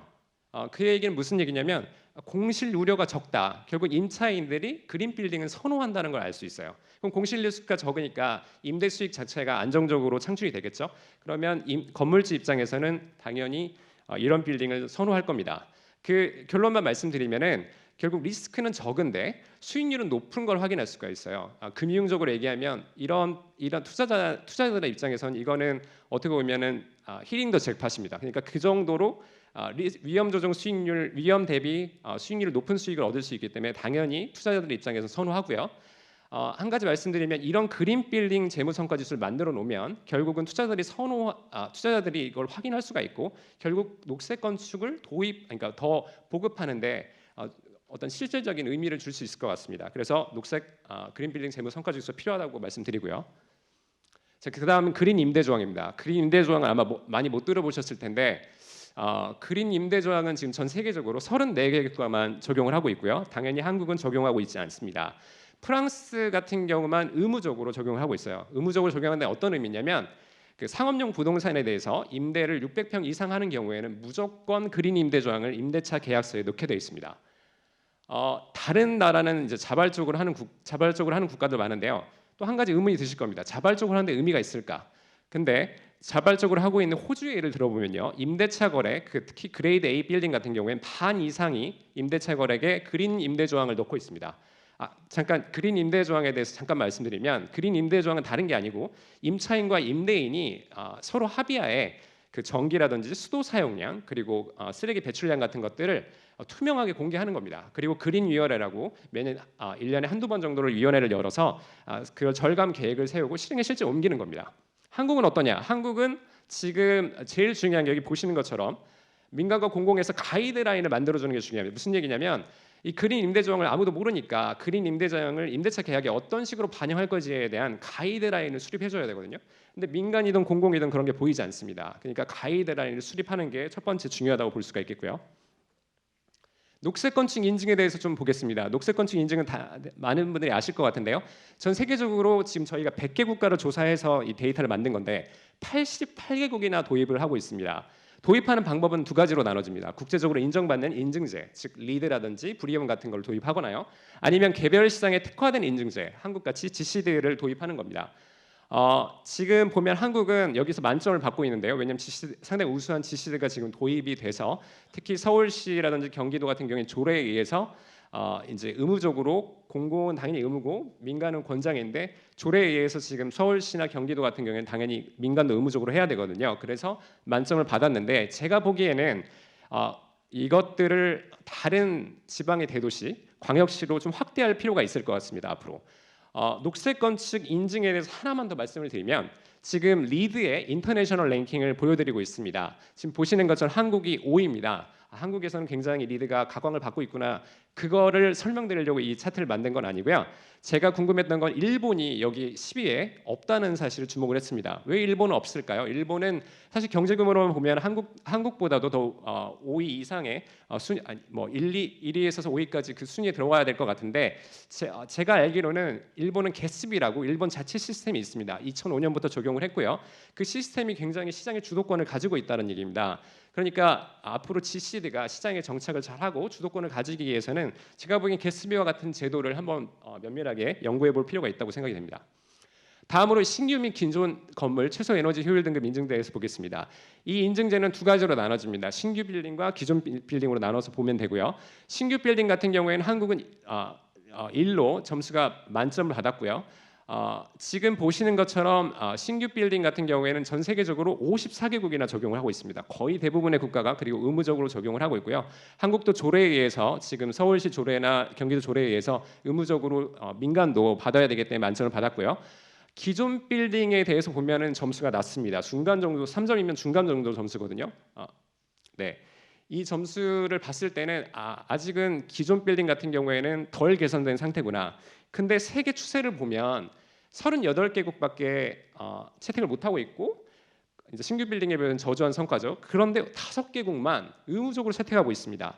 그러니까 기존 빌딩은 상대적으로 부담을 많이 느끼는 거예요. 이 기존 빌딩을 의무로 제로한다는 건 부담이 많은데 영국 사례를 보면 영국 같은 경우에는 A부터 Z까지 G까지 인증제가 나눠지는데요. 그래서 기존 빌딩도 그 인증제를 무조건 받아야 되는 상황인데 영국은 한 발 더 나가서 그 2023년까지 E 미만의 그러니까 F나 G의 인증을 받게 되면 기존 빌딩에 대해서 상업용 임대에 들어갈 수가 없습니다. 상업용 임대를 못하는 정도로 굉장히 터프한 룰을 적용 중이거든요. 한국도 기존 빌딩에 대해서 의무제를 적용해 볼 필요가 있는데 부담이 많이 되겠죠. 그러니까 지금 하고 계시는 그린 리모델링이라든지 그런 홍보를 강화하거나 제가 보기엔 기존 빌딩에 대한 인센티브를 대폭 취득세나 지금 감명세 이런 인센티브가 있잖아요. 그거를 조금 더 강화할 필요가 있다고 생각이 됩니다. 자, 다음으로 에너지 벤치마킹 시스템에 대해서 말씀을 드리겠습니다. 지금 보시는 것처럼 44개 국가가 의무적 혹은 거래 시 자발적으로 적용하고 있는데 이거는 지금 아까 말씀드린 에너지 효율 등급 인증제 연장선이라고 보시면 되는데요. 문제는 뭐냐면 한국의 문제는 뭐냐면 이제 보시는 것처럼 덜 투명한 상태인데 한국의 문제점은 다른 나라 같은 경우에는 거래할 때 영국 같은 경우에는 거래할 때 그 건물주가 에너지 평가 기관에 의뢰를 한 다음에 에너지 평가서를 무조건 받도록 되어 있습니다. 받고 나서 거래 상대방 임대차 계약을 하던 아니면 매도자한테 무조건 주게 돼 있어요. 이 평가서를. 근데 한국은 지금 그린투게더라는 웹사이트를 통해서 열람만 가능하게 돼 있는데 이러다 보니 의무적으로 안 돼 있다 보니까 어떤 의미가 있냐면 상업용 부동산에서는 사실상 쓰이지 않습니다. 그래서 이거를 의무적으로 좀 바꿀 필요가 있다라고 말씀을 드립니다. 다음으로 탄소 배출량 보고 의무에 대해서 말씀을 드리겠습니다. 지금 세계적으로 12개 국가가 의무적 또는 자발적으로 도입한 상태이고요. 지금 한국 같은 경우에는 아시는 것처럼 탄소 배출권 거래제 그리고 탄소 배출권 거래제 등 선진화된 시스템을 지금 도입을 하고 있죠. 근데 선진화된 나라들 이 프랑스, 호주, 캐나다, 일본, 영국하고 어떤 게 다르냐면 제가 보니까 이런 나라들은 모든 상장사의 사업 보고서에 탄소 배출량을 의무적으로 공시하게 돼 있습니다. 그게 어떤 의미냐면 공시를 한다고 생각을 해보면 그 탄소 배출량만 기업들이 적지 못하겠죠. 왜냐하면 지속 가능성이 워낙 중요한 주제다 보니까. 그러니까 탄소 배출량을 적는 것뿐만 아니라 절감 계획에 대해서 적을 확률이 있고요. 또 하나는 뭐냐면 이 공시가 되면 투자자뿐만 아니라 일반 소비자까지도 지속 가능성을 중요하게 생각하는 그런 소비자들은 보게 될 겁니다. 탄소 배출량이 기업마다 얼마나 되는지. 그러면 기업들이 경쟁을 서로 할 수가 있어요. 탄소 배출량을 줄이기 위해서. 그러다 보면 절감하기 위한 이런 탄소 배출 양에 대한 공시를 의무적으로 하는 것만이라도 굉장히 큰 의미가 있다는 겁니다. 시장에. 제가 이게 지금 마지막 슬라이드인데요. 제가 좀 말을 빨리 한 것 같은데 하나만 말씀드리겠습니다. 지금 법률하고 규제, 프로그램 같은 것만 제가 말씀을 드렸어요. 근데 앞으로 지속 가능성에 중요한 트렌드는 뭐냐면 바로 프랍텍입니다. 프로퍼티와 테크놀로지의 합성인 프랍텍이 굉장히 중요한 역할을 할 가능성이 높아요. 무슨 얘기냐면 앞으로 IoT라든지 AI 같은 말씀 지금 리치고 그런 것처럼 AI가 적용이 돼가지고 이 지속 가능성에서 엄청나게 중요한 역할을 할 가능성이 높습니다. 한 예로 구글 같은 경우에는 이세돌 구단이 최근에 대구글에서 졌던 알파고 아시죠? 알파고를 만든 딥마인드라는 회사가 있습니다. 구글의 자회사인데 그 자회사가 구글의 데이터 센터의 쿨링 비용, 냉방비를 40%를 절감했다라는 얘기가 있거든요. 그게 무슨 얘기냐면 앞으로 AI나 IoT가 접목된 이런 프랍텍이 시장의 지속 가능성에도 엄청나게 주도적인 역할을 할 가능성이 높다는 겁니다. 이상으로 스피치를 마치겠습니다. 감사합니다.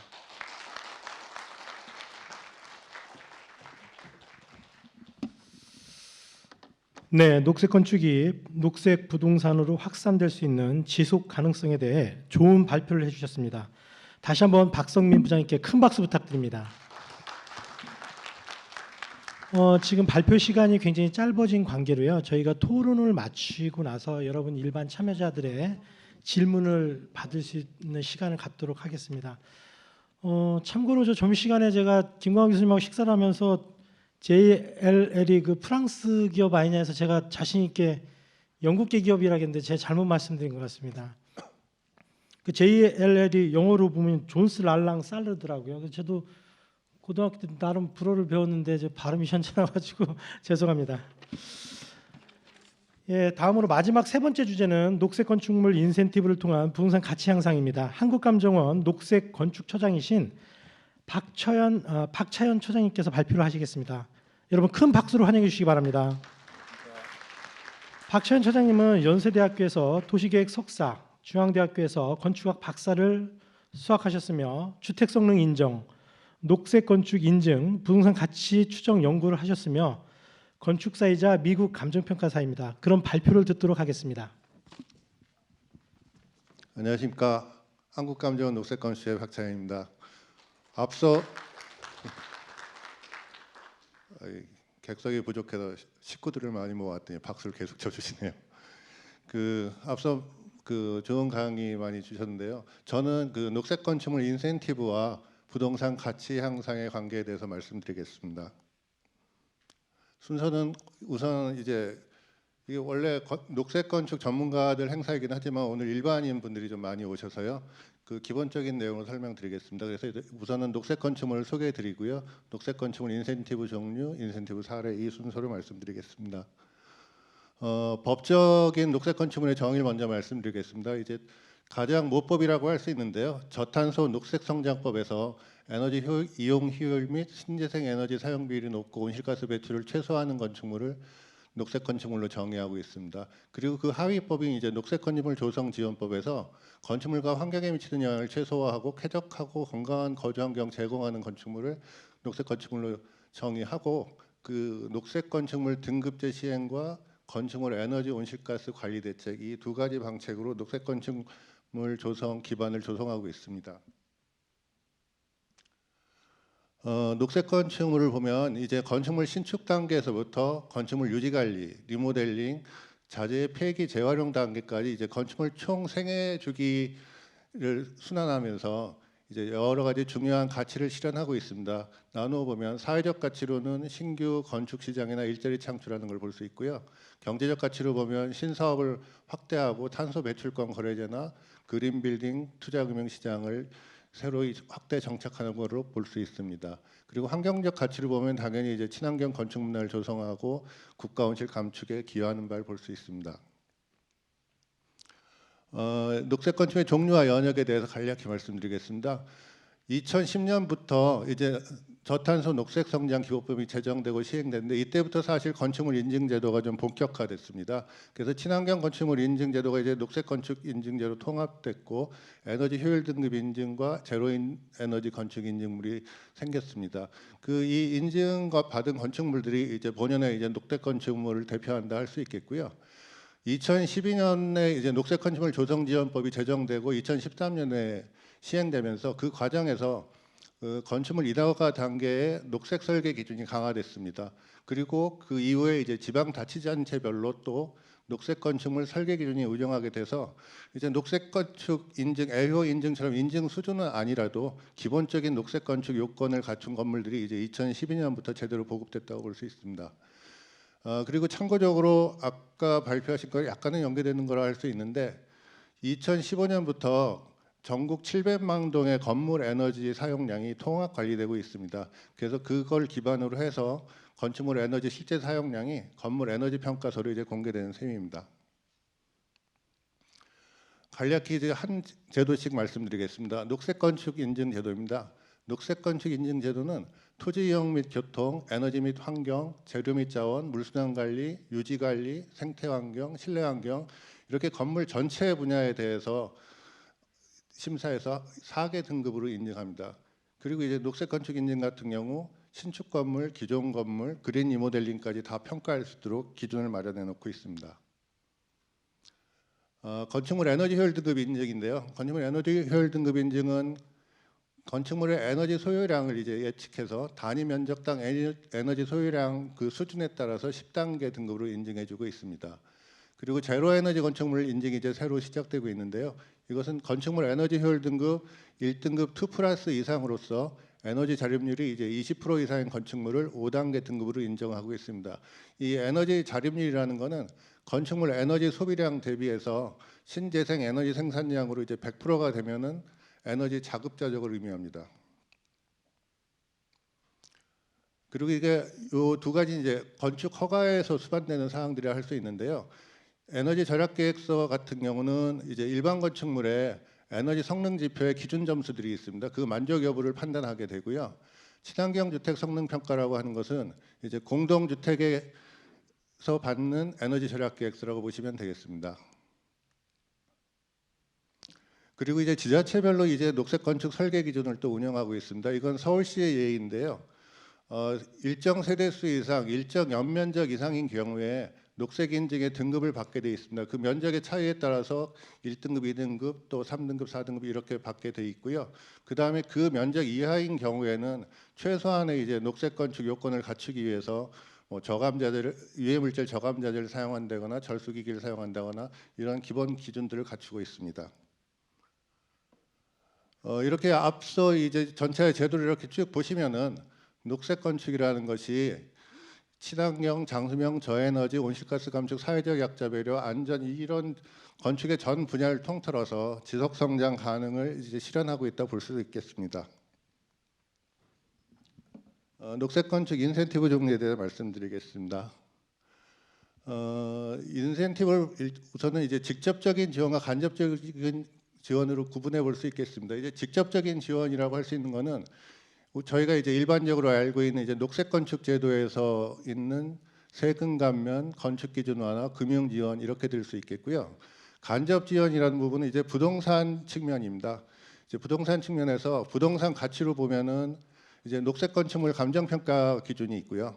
그 다음에 이제 녹색 건축물의 가치를 보정할 수 있는 보정 단가가 제공되고 있고, 그리고 이제 부동산 정보 측면에서 이제 건축물 대장에 녹색 건축 관련 정보를 기재하고, 그 다음에 아까 말씀드린 에너지 평가사와 같이 이제 기존 건물의 에너지 성능을 제공하는 것, 이게 크게 보면은 인센티브라고 할 수 있겠습니다.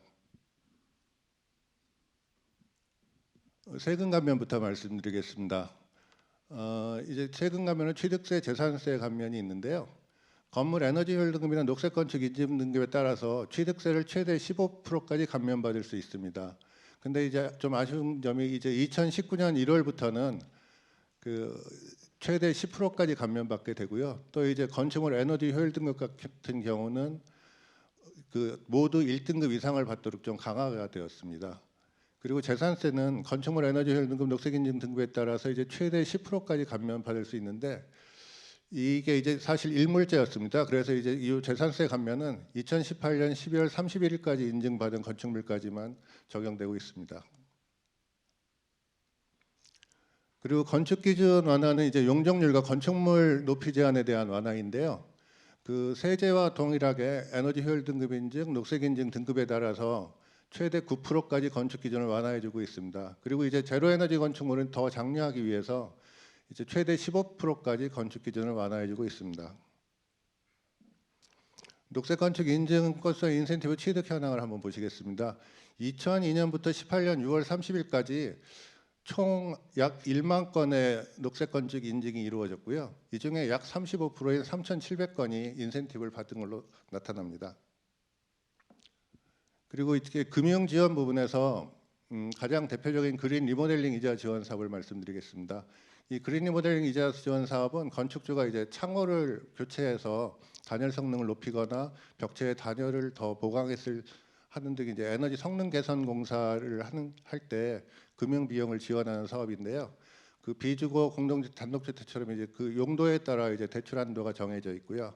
그 다음에 이제 그 공사를 해서 에너지 성능이 개선되는 비율에 따라서 이자 지원 그 수준이 달라지고 있습니다. 이자 지원 실적 사업은 14년부터 16년까지 3년을 보면은 약 1만 건 정도입니다. 여기에 한 1,681억 원이 지원됐는데요. 아직은 저희가 이게 크게 보고 이게 조금 더 확산될 필요가 있는 게 용도별 사업, 용도별 현황을 보시면은 1,847건 중에 공동주택에 1,663건이 지원됐습니다. 그래서 대체로 이제 공동주택의 창호 개선에 많이 지원된 걸로 보이는데 좀 더 다양한 방향의 그린 리모델링이 좀 필요할 것 같습니다. 그리고 이건 지구 단위 계획 수립의 한 예입니다. 보통 이제 지자체에서 지구 단위 계획을 수립할 때 이제 친환경 인센티브 항목을 제공하고 이 인센티브는 주로 이제 용적률이 되고 있습니다. 이제 서울시가 가장 모범적이고 대표적으로 많이 이 제도를 활용하시고 계신데요.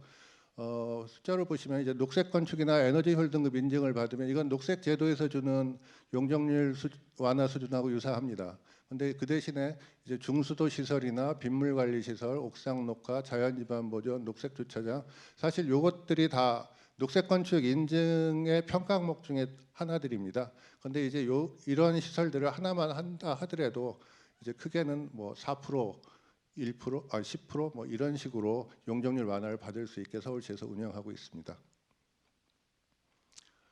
그리고 이제 부동산 가치 측면에 대해서 말씀드리겠습니다. 이제 저희가 이제 이 녹색 건축 일도 열심히 하지만 또 이제 부동산 전문 기관이기 때문에 녹색 건축 활성화 뭐 발전 이런 회의를 많이 불려가게 되면은 항상 이제 녹색 건축의 가치를 부동산 시장에 좀 제대로 인식시켜 달라, 가치가 인정받게 해 달라 이런 말씀을 많이 듣습니다. 그런데 저희가 실무를 하면서 느끼는 걸로는 이미 녹색 건축의 가치는 부동산 시장에 충분히 반영되고 있고 반영되기 시작했고 또 제도적으로 마련이 많이 돼 있다고 봅니다. 우선 감정평가 실무 기준을 말씀드리겠는데요. 이제 국토교통부에서 그러니까 가치평가의 이제 가장 중심이라고 할 수 있는 감정평가 기준을 법적으로 정하고 있습니다. 이제 대표적인 게 감정평가 실무 기준인데요. 16년 12월에 국토부가 고시할 때 녹색 건축물의 감정평가 기준을 신설했습니다. 그래서 녹색 건축물이라는 항목을 추가했고요. 여기에 친환경 설비나 에너지 효율에 따른 가치 증가분을 포함하여 감정평가로 정하고 있습니다. 국토부 녹색건축과 부동산 산업과가 협업하셨었고 사실 저희가 열심히 지원했었습니다. 그리고 이제 건물 신축 단가표 간단히 말씀드리겠습니다. 저희 한국감정원은 1969년 설립된 이래부터 거의 매년 이 건물 신축 단가표를 이제 발간하고 있습니다. 근데 이제 저희가 2014년부터 녹색 건축 보정 단가를 제공하고 있습니다. 녹색 건축을 인증받은 건축물은 이제 등급에 따라서 최대 8.45%까지 공사비를 가산할 수 있게 하고 있는데요.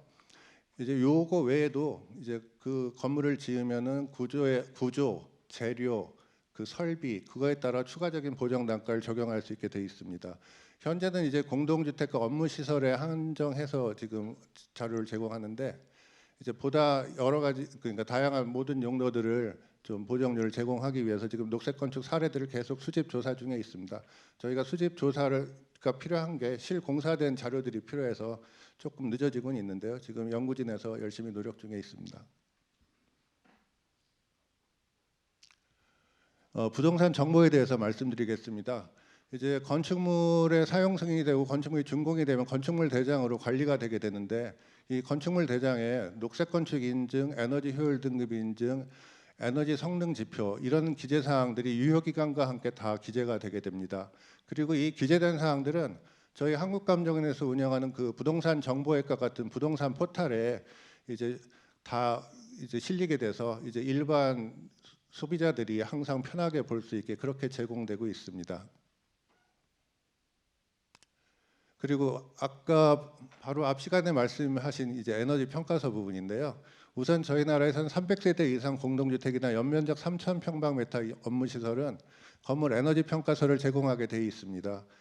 그래서 실제 에너지 사용량을 가지고 그 건물의 에너지 성능을 평가해서 이제 공개를 하는 셈인데 원래는 부동산 거래 시 이거를 의무적으로 제공하게 돼 있었습니다. 그런데 이제 권익위원회에서 이제 너무 과도한 제도이다 이렇게 해서 이제 의무화가 좀 없어졌는데요. 지금 사실 그거를 보완하기 위해서 이제 국토부에서 또 추진하시는 게 이제 전자계약 시스템이 있습니다. 그래서 전자계약하는 과정에서 자연스럽게 이 에너지 평가서를 볼 수 있는 그런 방법을 지금 찾고 있습니다. 그리고 또 인식이 있는 분들은 이걸 한 번씩은 확인하는 걸로 저희도 알고 있습니다. 이제 인센티브 사례에 대해서 말씀드리겠습니다. 간략하게 그 받은 거에 대해서만 말씀드리겠는데요. 이 도시형 생활주택 경우는 이제 용적률 8%를 완화받아서 지상층 100평, 그러니까 한 12세대를 더 추가 분양할 수 있었다고 합니다. 그리고 이 사옥은 에너지 효율 등급 1등급과 우수 등급을 받아서 취득세 10%와 재산세 3%를 감면받게 됐는데, 취득세 감면액은 한 2억 원, 재산세로는 한 2천만 원 정도 감면받게 됐답니다. 그리고 이 아파트의 경우도 이제 취득세 10%, 재산세 3% 감면을 받는데, 이것도 유사하게 취득세 한 2억 원 정도, 2억 원 이상, 재산세 3천만 원 그 감면 수준입니다. 그리고 이 건물은 이제 건물이 큰 이제 주거 복합 건축물인데요. 이 경우도 이제 감면의 조건은 같았고요. 이 취득세 경우는 이 건물 같은 경우는 약 8억 원이 감면됐고, 재산세로 보면은 한 8천만 원 정도 감면됩니다. 근데 지금 말씀드린 그 감면액들은 저희가 이제 일반적인 공사비하고 일반적인 과세 요율을 적용한 거기 때문에 실제로 건물에 과세될 때는 이제 세부 용도와 이제 사업 방식에 따라 좀 차이들이 크기 때문에 차이가 있을 수 있습니다. 그리고 이제 중소규모 건축물의 이제 리모델링인데요. 이거는 어떻게 보면 인센티브의 종합 선물 세트 같고, 이제 또 기존 건축물이기 때문에 굉장히 의미가 큽니다. 작은 건물이지만 제로 에너지 건축물 인증을 받아서 용적률 최대 11%까지 가능해서 75평방미터 이상 또 증축이 가능했고요. 그다음에 에너지 효율 등급 1등급 2+와 최우수 녹색 인증을 받아서 증축 취득세 이제 11억 원이었는데, 거기서 이제 감면세액을 한 1.65억 원까지 받게 됩니다. 그리고 또 이제 그린 리모델링 이자 지원 사업에 포함이 돼서요. 5년간 3% 지원을 받으면 총 5,400만 원 이제 지원을 받게 됩니다. 그리고 이건 이제 지구 단위 계획 적용 사례인데요. 그 종로구에 있는 한 호텔인데, 이건 이제 녹색 인증 제도보다는 이제 그 해당 지역의 지구 단위 계획에서 용적률 완화해 주는 것을 받았습니다. 그래서 중수도 시설 설치하고 빗물 이용 시설, 녹색 주차장, 신재생 에너지 정도 에너지들을 도입해서 19.61%의 이제 용적률 완화를 받았습니다. 그래서 이게 기존 용적률 400%인데 이제 한 78.44% 용적률을 더 할 수 있어서 12객실 정도를 더 운영하게 된 사례입니다. 이 용산구에 있는 주상복합 아파트인데요. 여기는 이제 완화 항목을 모두 다 좀 만족을 해서 많이 완화를 받았습니다. 그래서 자연지반, 옥상 녹화, 중수도 빗물 쭉 완화를 받아서 28.76%의 용적률 완화로 한 800평 정도를 더 지었습니다. 그래서 800평을 지니까 한 2층에 36세대 정도를 더 분양할 수 있었던 사례입니다. 저도 앞에 분들이 말들을 굉장히 빨리 하셔서 제 수준에 비해서 좀 말을 빨리 했더니 생각보다 좀 빨리 진행이 된 것 같습니다. 그 녹색 건축물 의미하고 인센티브 종류, 이제 실제 혜택 사례 등을 쭉 설명드렸는데요. 이제 들으시면서 느꼈겠지만 이제 직접적인 거는 이제 녹색 건축 제도 인센티브, 녹색 건축 제도에서 제공하는 인센티브들인데, 이건 주로 이제 공급자 측면의 그 혜택이 됩니다. 그리고 이제 간접적인 지원이라고 볼 수 있는 부동산 가치 인정과 정보 제공은 이제 소유주나 사용자 측면의 혜택으로 볼 수 있고요. 이 녹색 건축물이 이제 기존의 일반 건축물에 비해서 이제 공사비 부담이 크고 사업 시행자와 같은 공급자에 대한 공사비가 크기 때문에 사업 시행자 같은 이제 공급자에 대한 인센티브가 꼭 필요하다고 보이고요. 사업비를 더 투입하는 만큼 이제 혜택을 준다고 보시면 되겠습니다. 그 죄송합니다. 그 공급자에 대한 혜택은 앞서 말씀드린 거 외에도 더 있는데요. 이제 녹색 건축물을 시공한 시공 건설사에 대해서는 조달청에서 이제 공사 입찰을 할 때 가점을 또 주게 돼 있고요. 그 다음에 이제 통상 뉴스테이라고 알려져 있는 이제 그 임대주택 사업을 할 때 그 임대주택 사업장이 녹색 건축 인증이나 에너지 효율 등급 인증을 받으면은 그 기금 지원 받는 심사에서 또 가점을 높게 받게 돼 있습니다.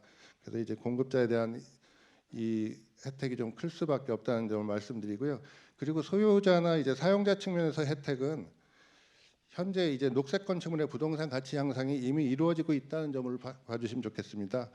그 이미 부동산 가치를 높게 볼 수 있는 제도도 마련돼 있고, 정보도 제공할 수 있는 체계로 이제 널리 홍보할 수 있는 그 제도적 기반이 마련돼 있기 때문에 그게 이제 인센티브라고 보실 수 되겠습니다. 그리고 그 최근 이제 유명 아파트 브랜드들의 광고를 보면은 브랜드 핵심 가치 자체를 이런 회사는 자연과 함께라고 하고 있고 이제 친환경 대표 아파트인 걸 가장 대표적인 걸로 광고를 하고 있습니다. 그리고 이제 다른 브랜드 같은 경우도 보면 아예 스스로 자연이 된다는 카피, 그다음에 에너지 고효율 아파트를 만나자는 카피 이런 정도로 녹색 건축이 이제 그 부동산 가치를 그 부동산을 판매하기 위한 제일 중요한 영업 전략으로 이용되고 있습니다. 이제 이 확실하게 이제 녹색 가치가 얼마라고 이제 현재 구분하고 있지는 못하지만은 이제 고가 부동산 기본 요건이 녹색 건축이고 녹색 건축 가치가 이 부동산 가치의 기본적인 가치라고 이제 볼 수 있다 하겠습니다. 저희 한국감정원은 이 녹색 건축이 부동산 시장에 더 확산 보급될 수 있도록 또 이제 기존에 건축된 부동산들이 모두 이제 녹색 부동산이 될 수 있도록 열심히 더 노력하겠습니다. 이것으로 설명을 마치겠습니다.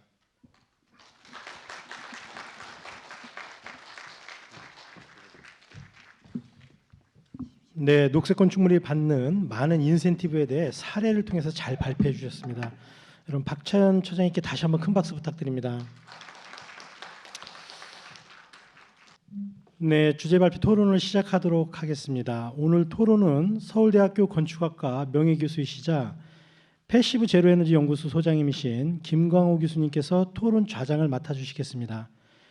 김광호 교수님은 서울대학교를 나오시고 미국 미시건 대학교에서 건축학 박사를 받으셨습니다.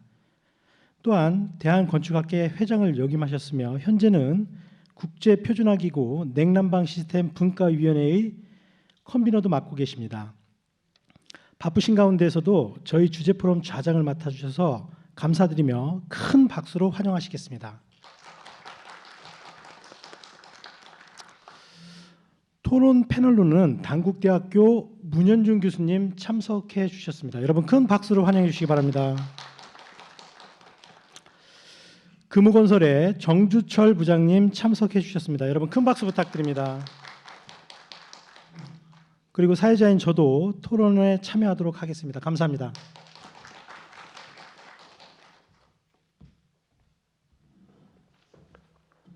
네. 그럼 지금부터 오늘의 세 분의 주제 발표자와 세 분의 관련 전문가들을 모시고 여러분들과 같이 그린 라이프를 위한 녹색 건축과 녹색 부동산에 대하여 종합 토론을 시작하도록 하겠습니다. 세 분의 발표자와 세 분의 토론자에 대해서는 사회자께서 이미 소개를 해주셨으니까 제가 별도의 소개 시간을 갖지는 않도록 하겠습니다. 오늘의 첫 번째 주제 발표자이신 매경의 김기원 부장께서는 빅데이터로 본 부동산 투자와 녹색 건축의 미래라는 주제로 리치고라는 데이터 기반 부동산 분석 시스템을 시작으로 해서 부동산 투자에 대한 전망이라든지 데이터 분석 사례를 잘 보여주셨으며 결과적으로 부동산 시세 분석에도 빅데이터 활용이 시작되고 있으며 이를 잘 활용하면 부동산 투자에 대한 의사 결정과 함께 건물 에너지 관리에 있어서도 매우 도움이 됨을 보여주셨다고 하겠습니다. 두 번째 발표자이신 JLL 코리아 박성민 부장께서는 부동산 투명성과 친환경 지속 가능성이라는 주제로 해서 한국이 글로벌 부동산 기업인 JLL이 발표하는 2018년도 글로벌 투명성 지수 결과 31위를 기록하며 최초로 투명성이 높은 그룹의 반열에 진입하는 성과를 냈다는 사실과 그 의의를 설명해 주셨으며 한국이 다른 유수의 다른 나라들에 비해 친환경 빌딩 구축이라는 큰 주제 안에서 구체적인 세부 항목별로 상대적인 위치가 어느 정도가 되는 것인지 한국이 어떠한 영역을 향후 보완해야 하는지 그리고 그러기에 대한 구체적인 방안이 어떠한 것들이 있는지를 잘 알 수 있게 설명을 해주셨습니다. 세 번째 주제 발표자이신 한국감정원의 박차현 차장께서는 녹색 건축물 인센티브를 통한 그러니까 부동산 가치 향상이라는 주제로 해서 현재 시행되고 있는 녹색 건축물 관련 제도 소개를 통해서 녹색 건축물에 대한 정의라든지 그 다양한 인증 제도 기준들을 인센티브와 관련해서 이제 제도를 소개해 주셨으며 특히 녹색 건축물 인증 사례를 통한 인센티브 혜택이 건물 신축 시 용적률 완화 및 취등록세 감면뿐만 아니라 재산세 감면이라든지 이자 지원 등을 통해 사업 시뿐만이 아니라 준공 이후에도 그까지를 포함해서 공급자에 대한 인센티브와 사용자, 소유자를 위한 인센티브로 지속적으로 지원될 수 있음을 이렇게 잘 설명해 주셨습니다. 다시 한번 세 분의 발표자 분께 발표에 감사를 드립니다.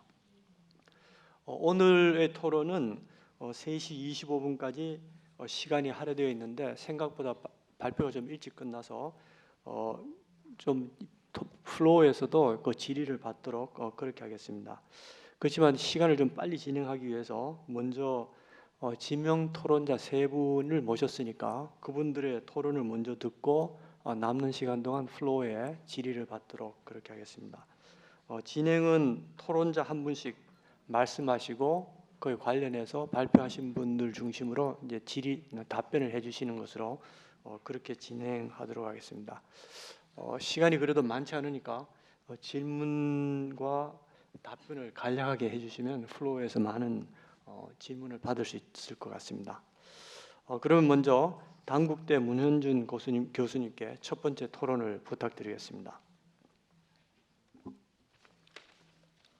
네, 단국대학교 문현준입니다. 오늘 이렇게 좋은 자리에 초대해 주셔서 대단히 감사드리고요. 시간 관계상 바로 토론에 관련된 내용으로 넘어가도록 하겠습니다. 제가 유심히 본 내용은 이제 첫 번째 발표였는데요. 부동산 빅데이터를 이용하는 그런 방법에 대해서 좀 관심 있게 봤습니다. 저 또한 에너지 빅데이터 센터를 직접 운영을 하고 있고 유사한 이제 어프로치를 진행을 하고 있는데 부동산 쪽에는 어떻게 적용이 되는지 아주 잘 내용을 확인할 수 있었습니다.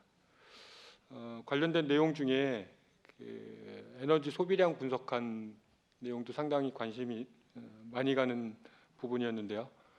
다 보셨겠지만 저가 아파트, 고가 아파트 에너지 소비 행태가 약간 좀 틀린 거를 알 수 있고 특히 고가 아파트 같은 경우에 전기 에너지 소비가 상당히 많은 거, 저가 아파트에 비해서 상당히 높다라는 그런 소비 행태를 보이고 있는데 앞으로 우리나라에서 이런 것들이 더욱더 문제가 될 것 같고 특히 이제 냉방 시기에 사용된 에너지량이 점점 늘어나고 있을 수밖에 없기 때문에 이런 부분을 어떻게 관리하는지 또한 중요할 것 같다라고 생각이 들었습니다. 이런 부분을 데이터로 직접 확인할 수 있어서 상당히 좋은 기회였다고 생각이 됩니다.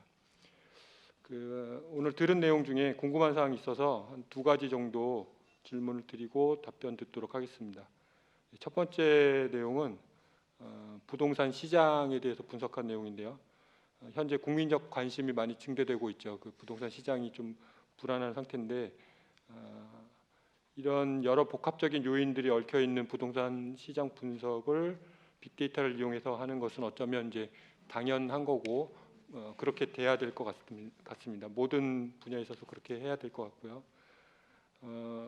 이런 분석 방법, 이런 어프로치를 이용을 해서 지금 현재 시장이 좀 불안정하지만 국민들의 주거 안정이 위협받고 있는 상황을 좀 더 누그러뜨릴 수 있는 그런 방안을 좀 찾아야 될 것 같은데 빅데이터 분석이 어떻게 이런 도움을 줄 수 있는지 부동산 빅데이터 전문가로서의 의견을 좀 듣고 싶고요. 이게 첫 번째 질문이고요. 두 번째 질문은 이제 녹색 건축에 대한 내용을 좀 여쭤보고 싶은데 현재 지구 온난화 문제, 뭐 파리 기후 협약 이런 문제들이 많이 이슈가 되고 있고요. 우리나라에서도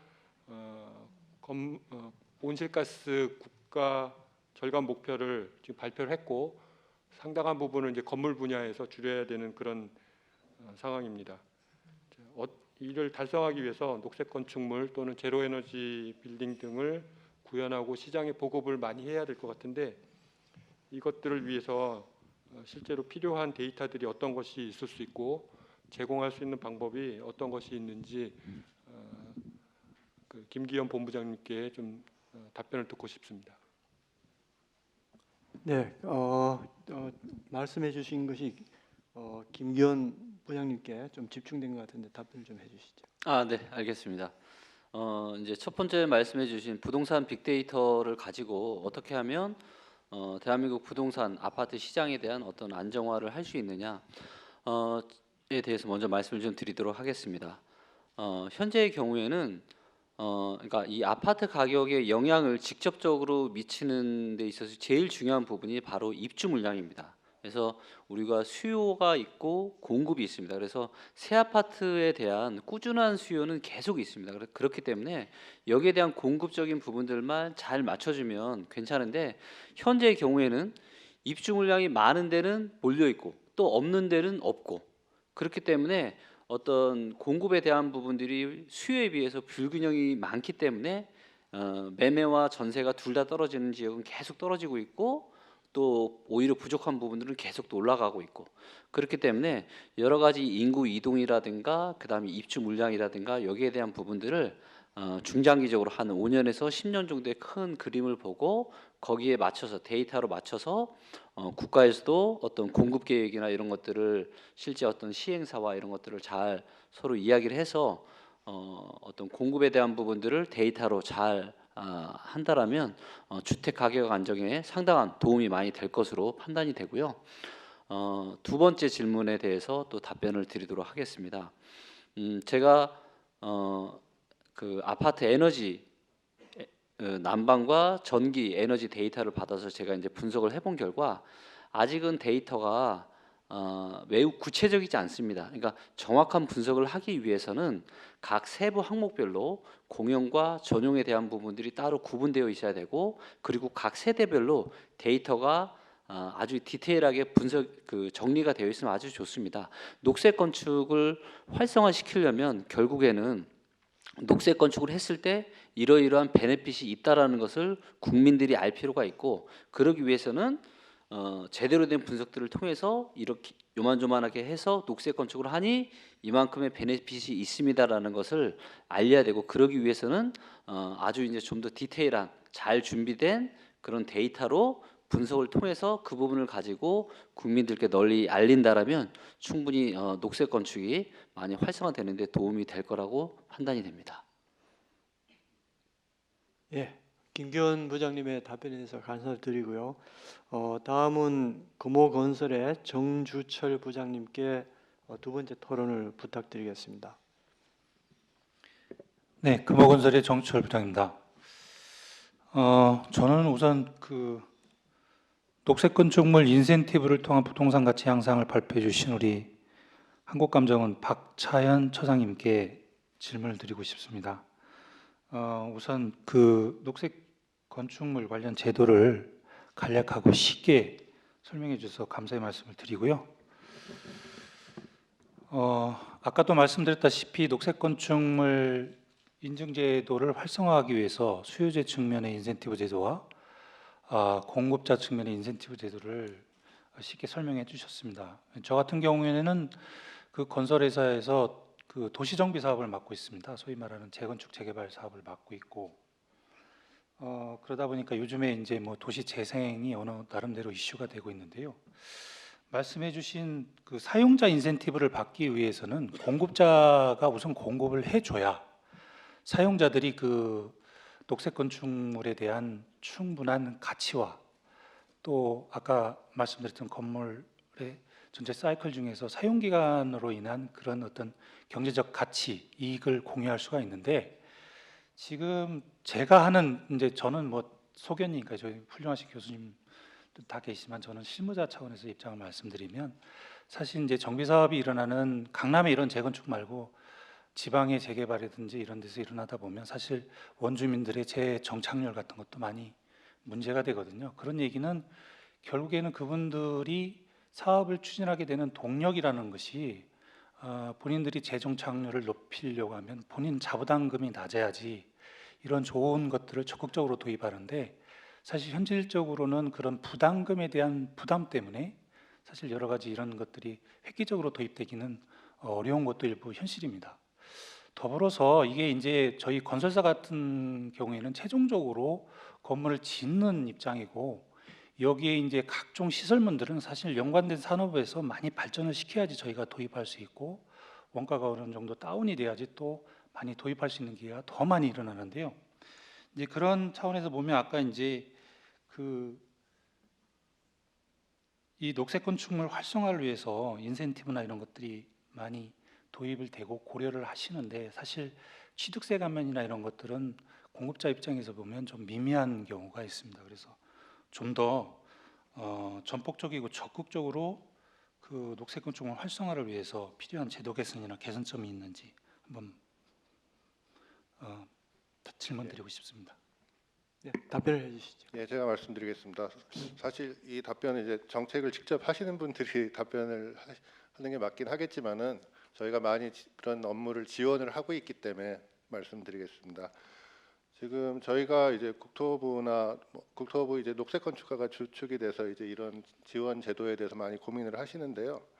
우선 제일 이제 고민 중에 큰 부분이 이제 사실 서울에서 신축하는 건축물들은 대부분이 이제 의무적으로 조례나 법에 의해서 의무적으로 녹색 건축을 만들게 됩니다. 근데 이제 지방에 있는 경우에 건축물들은 수요가 적은데 녹색 건축을 하려면 아무래도 이제 공사비가 부담이 되기 때문에 이걸 녹색 건축을 해야 되냐, 이제 이런 반발들이 좀 있습니다. 근데 여기에 대해서 우선은 제일 큰 이제 시장적인 원칙으로 지금 준비를 하는 게, 사실 녹색 건축에 관련된 자재나 설비들이 고가들이 좀 있는 편이거든요.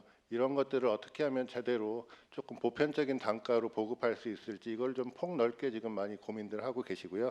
그리고 거기에 대한 지금 녹색 건축 기본 계획을 요번에 지금 그 최종 마무리 연구 마무리 중에 있는데, 그 부분에서도 지금 이 부분이 많이 지금 고민 중에 있는 걸로 알고 있습니다. 그리고 이제 신축 부분에서 그렇고, 이제 사실 저희 전체 이제 건물이 기존 건축물이 한 720만 동쯤 됩니다. 1년에 10만 동씩 신축이 되고 나머지는 이제 다 기존 건축물인 셈인데, 이제 녹색 건축 시장을 키우고 또 공급자들이 또 더 큰 이제 건설 시장을 가지려면은 이제 기존 건축물 쪽에 많이 또 녹색 건축물로 개선이 돼야 된다고 생각합니다. 그래서 이제 이 그린 리모델링 활성화를 위해서 지금 거의 1년째 국토교통부에서 지금 고민을 하시고 여러 가지 TF를 만드시면서 요번에 또 녹색 건축 기본 계획 수립에 또 포함되도록 많이 노력을 하고 있습니다. 그래서 성과가 뭐 바로 나오기가 쉽지는 않겠지만은 우선 이번에 녹색 건축 기본 계획 수립안이 뭐 연말 연초 정도에 이제 되면은 거기서 어느 정도의 또 가이드라인이 보일 것이고요. 그게 앞으로 그 계획이 또 5년간 실현되면서 많은 성과가 있을 것으로 보여집니다. 이 정도로 답을 마치겠습니다. 예, 관련 내용에 대해서 장기적인 급격한 그러니까 지원이라는 이런 건 그러니까 어렵지만 장기적으로 천천히 조금씩은 많이 준비가 되고 있다는 이런 말씀을 해주셨습니다. 다음은 세 번째로 한국감정원 윤종돈 단장님께 세 번째 토론을 부탁드리겠습니다. 예, 발표하시느라 수고하셨습니다. 저는 그 JLL 코리아 박성민 부장님께 발표하신 내용 중에서 부동산 투명성과 친환경 지속 가능성에 대해서 질문을 좀 드리겠습니다. 제가 이 강의를 듣고 나서 한국은 이제 글로벌 부동산 기업인 JLL이 발표하는 2018년 글로벌 투명성 지수 결과 31위를 기록하면서 최초로 이제 투명성이 높은 그룹에 진입하는 성과를 냈는데, 그 한국 부동산 시장이 친환경 측면에서 여타의 선진국에 버금갈 정도로 이미 진일보했다는 것을 나타내는 성과로 큰 의의가 있다고 할 수 있습니다. 그러나 제가 이제 강의를 듣고 느꼈던 점은 뭐냐면, 이 부동산 투명성 지수가 올라가면, 부동산 투명해지면, 소위 말해서 아까 그 말씀하신 것 중에서 그린 임대 조항 같이 임차 시에 임대인과 에너지 비용 절감을 계약서 조항에 넣는다는 거, 아직은 한국에서는 뭐 꿈도 꿀 수 없는 얘기죠. 그리고 일반 건물 같은 경우는 제가 실제로 그 미국의 리드 최고 등급인 플래티늄 받은 건물 건축주하고 한번 인터뷰를 한번 해봤어요. 왜 이렇게 돈을 많이 들여가지고 국내에다가 이렇게 리드 인증을 받느냐. 그랬더니 그 자기들은 이 글로벌 인증을 받는 이유가 그 국내 빌딩에다가 임대를 놓을 때 글로벌 회사를 유치하게 해서 이렇게 리드 인증을 받는다. 참 정말 신선한 충격이었습니다. 그 정도로 미국 같은 경우에는 이런 녹색 인증이라든가 각종 친환경 인증에 대해서 임차인들이 굉장히 인식을 달리하고 있고, 글로벌 회사 같은 경우 다른 나라에 가서 건물을 임차할 때도 이런 리드 받은 건물에 의무적으로 임차를 하도록 그렇게 권고를 하고 있습니다. 그런 측면에서는 우리나라도 앞으로 이런 친환경 이런 인증들이 부동산 투명성에 반영되는 날이 좀 빨리 왔으면 좋겠습니다. 그래서 궁금한 사항 질문을 한 2가지 정도를 말씀을 드리겠습니다.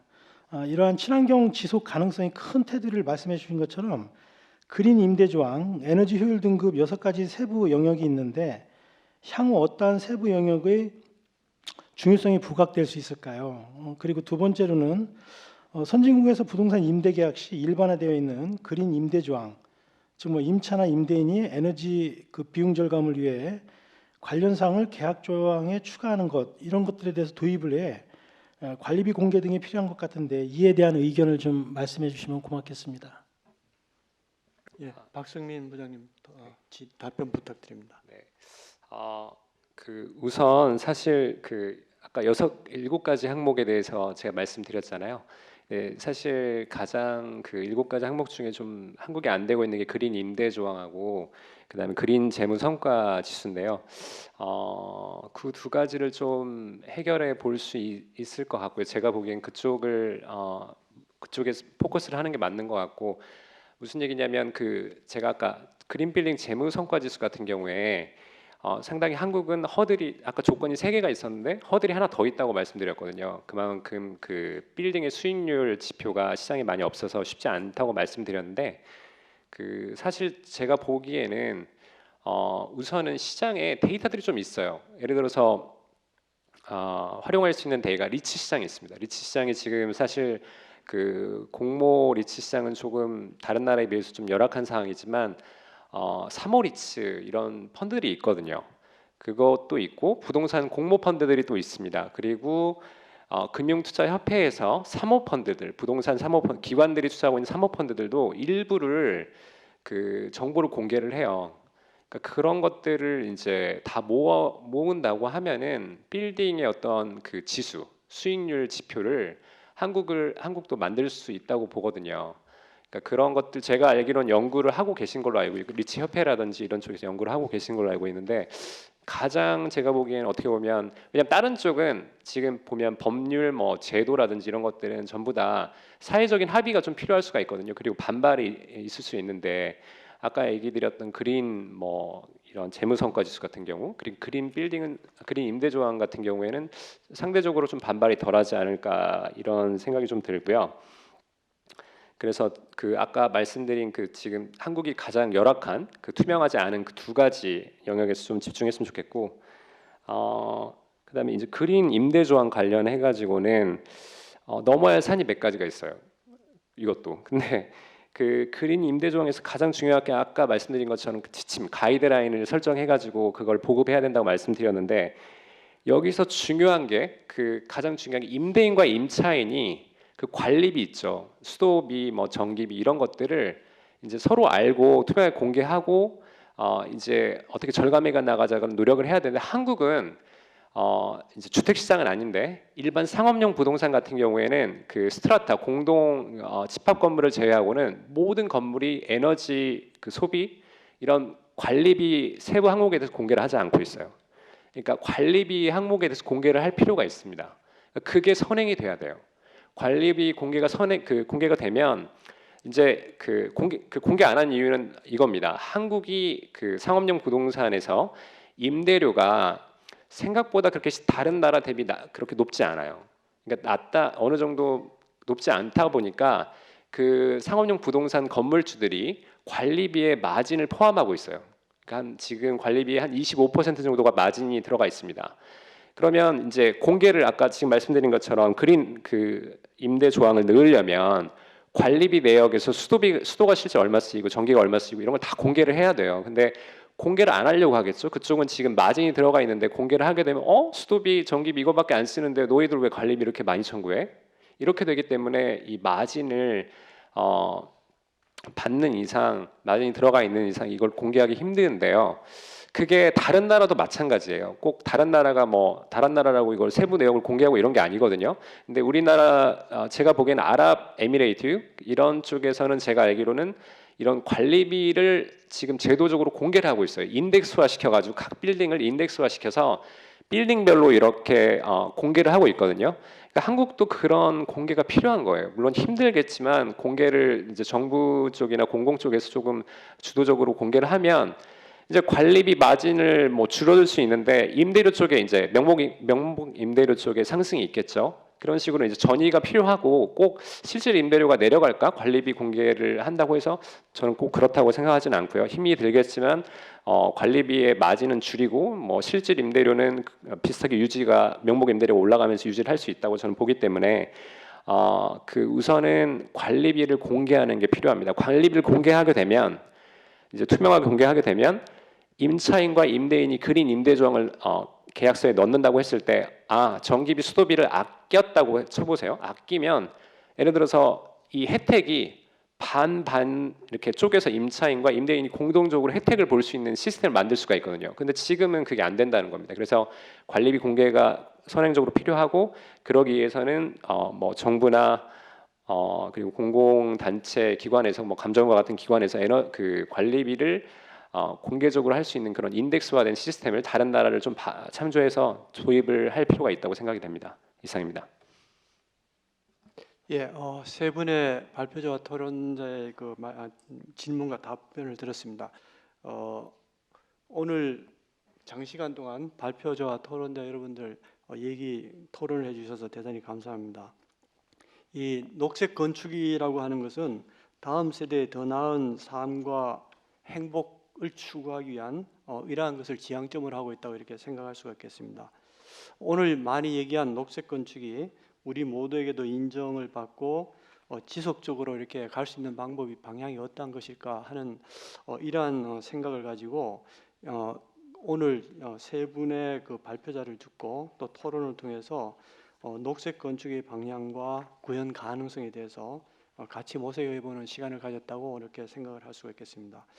이 부동산이 관련됐기 때문에 부동산은 굉장히 비싼 것이고 여러분들이 관심이 많은 것입니다. 그리고 추진하는 데 있어서 여러 관련되는 분들이 있고 그래서 공급자뿐만이 아니라 사용자라든지 소유자 이런 분들에게도 같이 그러니까 이득이 되는 이러한 방향으로 추진이 되어야 될 것이기 때문에 신축뿐만이 아니라 지속적으로 부동산이 지어지고 난 다음에도 계속 이러한 녹색 부동산에 관련된 제도라든지 방향들이 지속될 필요가 있지 않을까 이렇게 생각을 합니다. 그리고 조금 전에 말씀해 주신 바와 같이 녹색이라는 것을 더 하는 것이기 때문에 어느 정도 손해를 그러니까 금전적으로 조금 볼 수는 있지만은 결과적으로는 우리 모두에게 좋은 것이라고 하는 이 국민적인 의식도 좀 향상이 되어야 되지 않을까 이렇게 생각을 합니다. 이렇게 오늘의 포럼을 정리해 보면서 본 녹색 건축 주제 포럼을 마치도록 하겠습니다. 윤종돈 단장님 마무리를 해주시죠. 네, 장시간 동안 이 주제 포럼에 참석해 주신 내빈 여러분께 진심으로 감사드립니다. 이상으로 2018년 녹색건축 한마당 녹색건축 주제 포럼을 모두 마치도록 하겠습니다. 감사합니다. 네, 감사합니다.